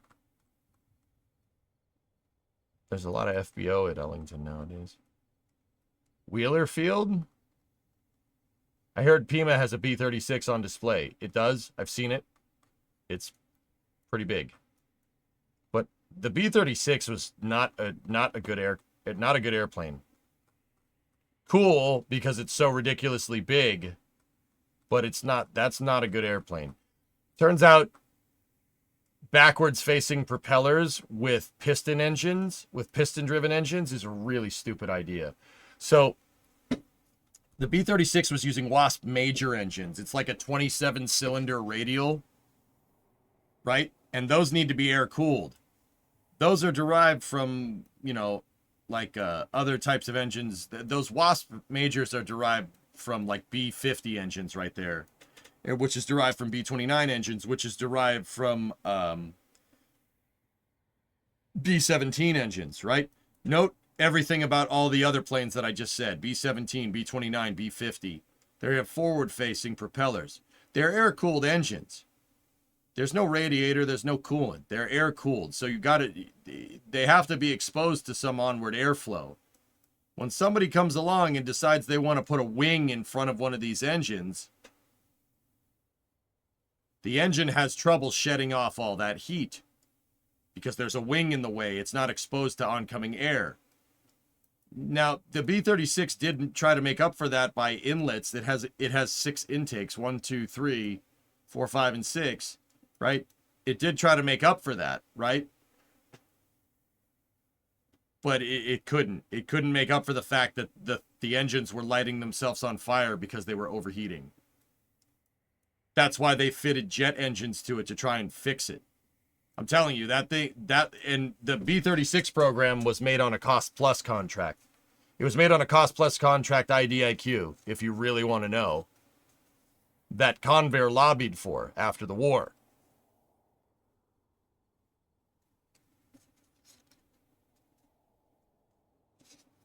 Also happens when you're taxiing. Yep.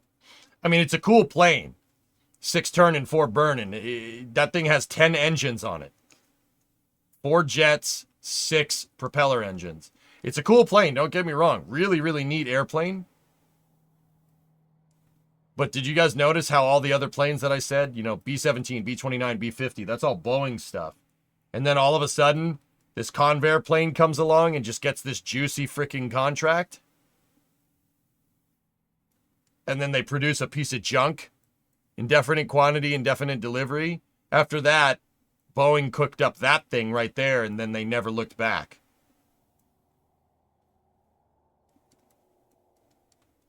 Imagine if they went with in-wing jets, though. Oh, I could get behind that, Aqualex. It'd be pretty cool.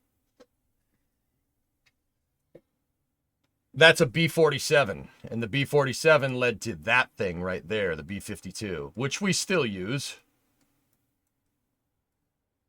If there was a tech tree for World War II, you know how like Hearts of Iron goes a little bit longer than, you know, than like 1945, the tech tree starts to go into the early 50s. The B-52 is the top of the World War II tech tree. Yeah, if you really want to know. And we still use them. Actually, the new upgrade, dude, that's a bit of space news that I can explain with you guys. I don't know why that's up there. I don't want to see that. I want to see that. There we go. Hertz posting pictures of radials. There you go. That's a cool bit of space news if you really want to know. The space news cycle is slow today, guys, which is why we've been talking about airplanes for a little while.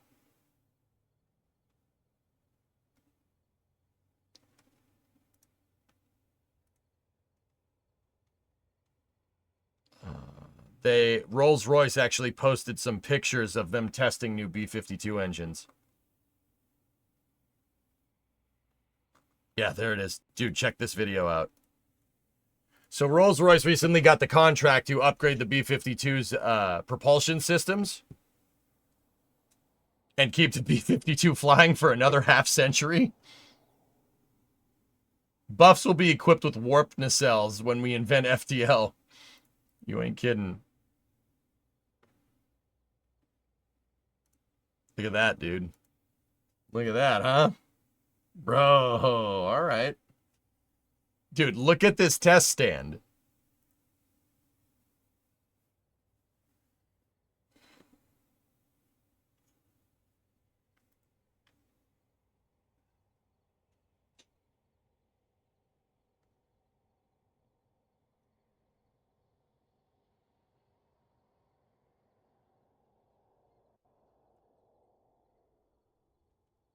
I don't know who you're trying to convince, but all right.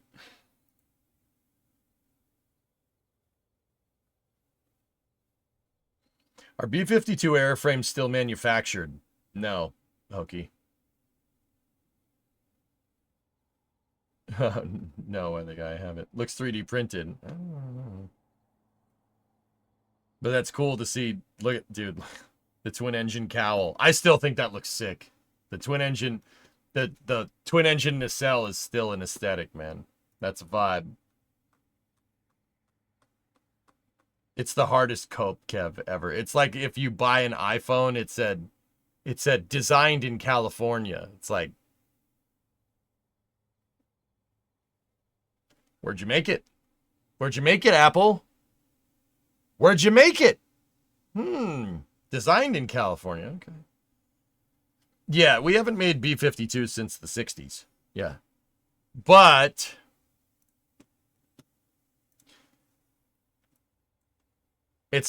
we have enough parts to keep the airframes that we have running for an extremely long time. Do you know why? Because across the street from the Pima Air and Space Museum is the Boneyard. And in the 70s and the 80s, we decided to not scrap, but retire most of the B-52 fleet to try and ease tensions with the Soviets.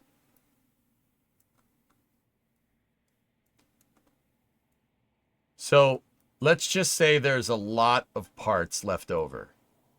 There's enough to keep B-52s flying for an extremely, extremely long time.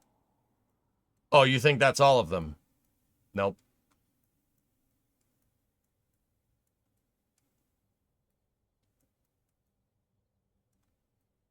There's enough to keep a fleet of like hundreds of these flying for a very, very long time. And when we run out of tech, we'll be far enough ahead that we'll just be able to print them. In a strange coincidence, I found out yesterday I worked with somebody whose last job was at Pima. Oh, right on, man. Guess who just put a pair of those jet engines on a truck in KSP? Oh, geez. Yep. China. Pickle them for a day late, yeah.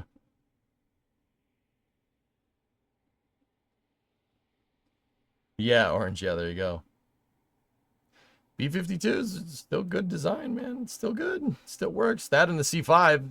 Lockheed hasn't made a C5 since, I don't know when the last C5s rolled off the assembly line. 70s?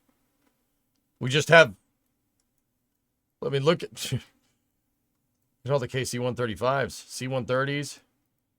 Just parts for days. Fun fact, dudes. That Rolls-Royce, to do their testing for the new B-52 for the F-130 stuff, right? They pulled a B-52 out of the boneyard that had been sitting there for like 30 years. Yeah, they refurbished one. The MARC did. They towed one out. I don't know if we can see it or if it's anywhere. We might be able to see it in this picture. There's obviously a full plane maintenance facility here, right? Like they can, down here, they can rebuild whatever. They could put together F4s for you, whatever, F14s, F16s, like A10s, F15s. There's enough parts to build whatever, right? Because it's a junkyard parts yard for planes, right? They pulled the B-52 out of mothballs that had been sitting out in the desert for like 30 or 40 years, and they're using it as their propulsion test bed. They have the technology. They can rebuild them.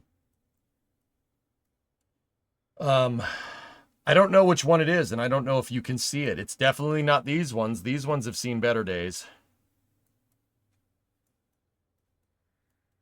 Oh, you're right, the bone. Look at how many B1s are just sitting there.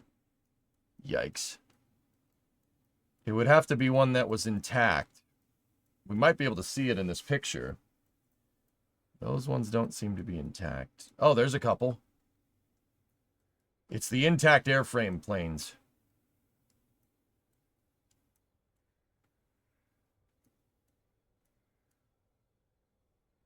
What is your favorite B1 variant? A. Here's the clip I was thinking of.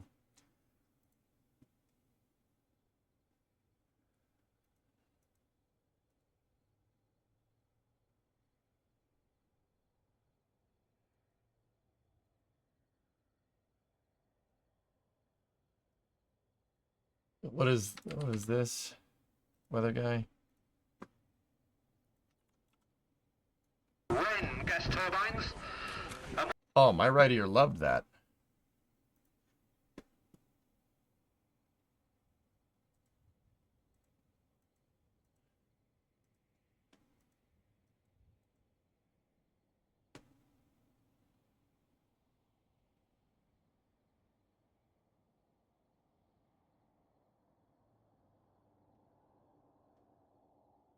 Did you know they made a turbine train? It's the G-Tel. It's my favorite train of all time, Pwn Sister. Yeah, of course I know about the G-Tel.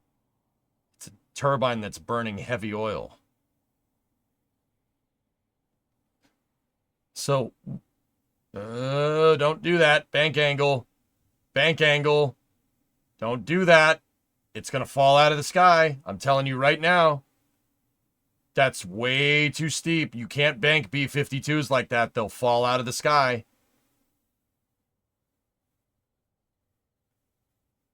Nope, that's done. Yep. Saw that one coming. That actually happened, you know. That happened. I know that's an RC plane. That happened with someone flying it. B-52s do not, if you go past like 30 degrees, they will fall out of the sky. Yeah, that happens. Yeah. The real one, I'm not showing it on stream. I don't show people getting hurt on stream. That's lame.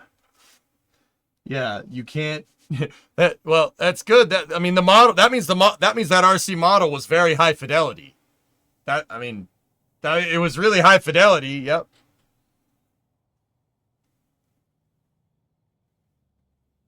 Was. What?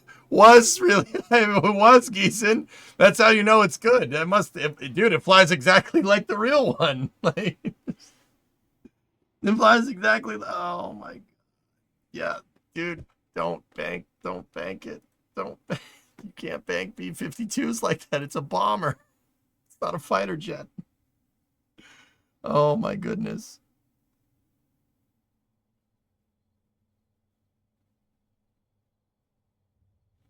If you want to open a can of worms, a bunch of better videos of huge RC planes. Weather guy, I think RC planes are cool. Are cool. RC planes are pretty sick. Like I've watched like Cleater's videos flying RC planes around. It's not something I'd ever get into. The reason why is because I had RC planes in middle school and I kept crashing them. And I kept crashing them so much I was like, why do I do this? This is stupid. I keep crashing these. I keep crashing these damn things. Why do I do this?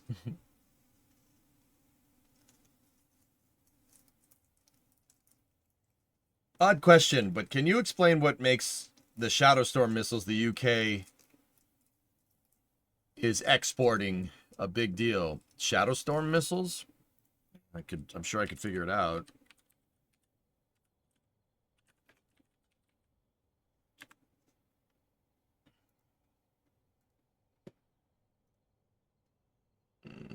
It's a cruise missile, dude.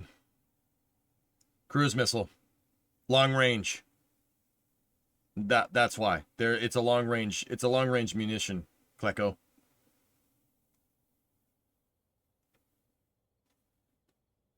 Longer than others? Let's just say it's long enough for who they're exporting it to's needs.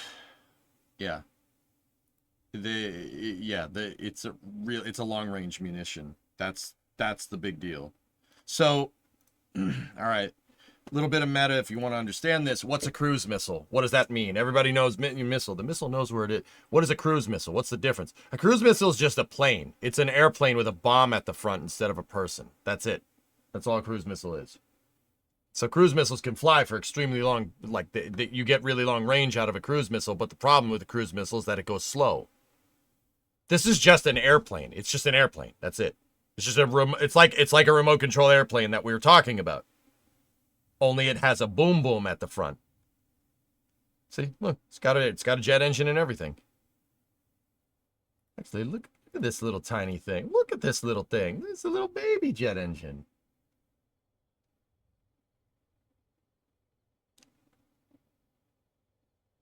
Are you doing workers today? No, Trey, I think we're going to play Satisfactory. So it's a weaponized drone, yeah.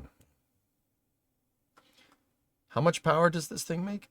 Oh, this is 5 kilonewtons. Look at it. It's a little baby. It's a little baby turbojet. It's a little baby. Is it reusable? It's reusable once.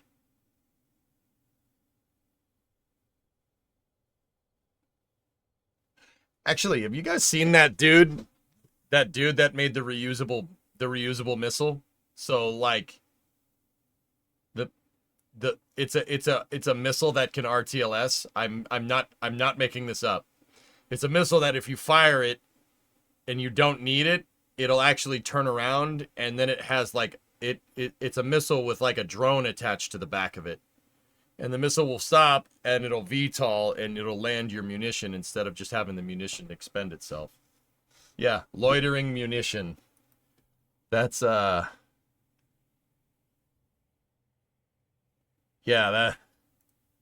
it's a little messed up.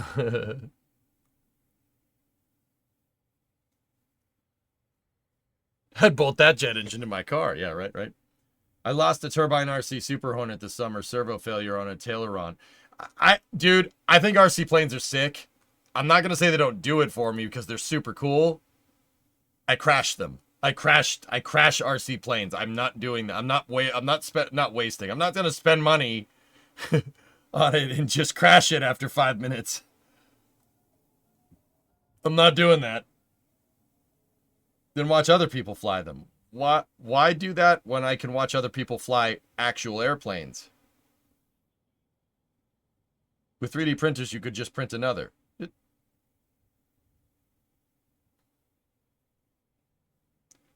Too many hobbies. That's a good point. But too many hobbies.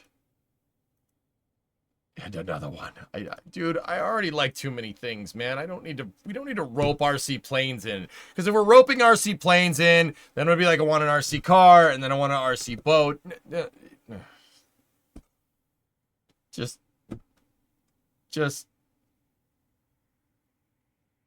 no.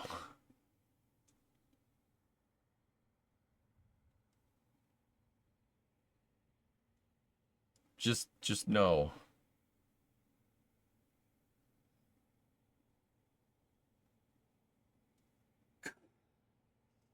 You cannot crash an RC boat. Watch me.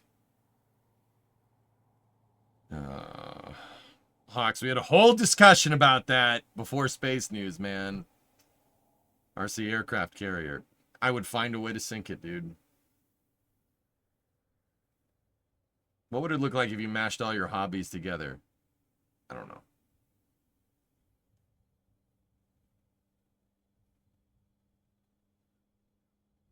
Yeah, exactly. I'm not doing that. I'm just not doing RC submarine. How would that work? Are you just putting RC in front of things? You can't just do that. You can't just put RC in front of, hey, EJ, next thing you know, you're going to have an RC banana. It's like, no.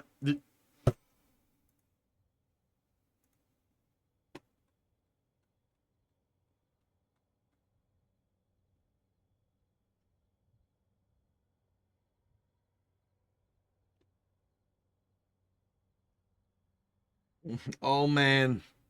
You are making me so angry. Estes Rocket Mustang video set to Van Halen. That's all your hobbies mashed together.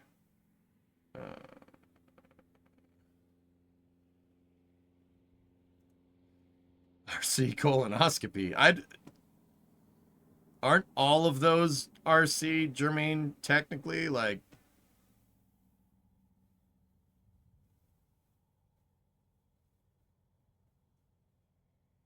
are we finishing the Pillar of Autumn tonight? I probably should, man. RC Cola? Ew.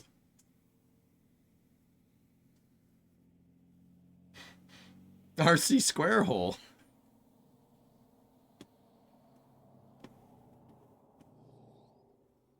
That's right, it goes in the square hole.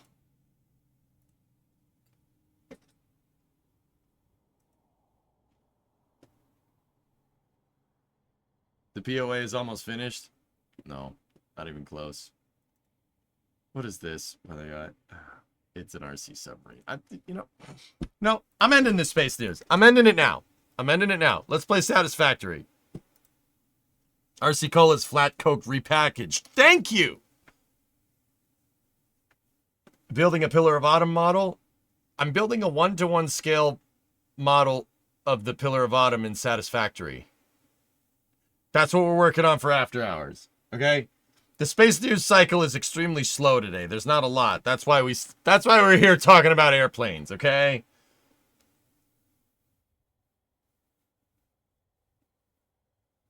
You could drive an RC Dr. Pepper. Nope. I'm jogging the VOD. I'll be back in 5 minutes. Nope. YouTube chat, stand by for loss of signal. Twitch chat, don't go anywhere. I'll be back momentarily.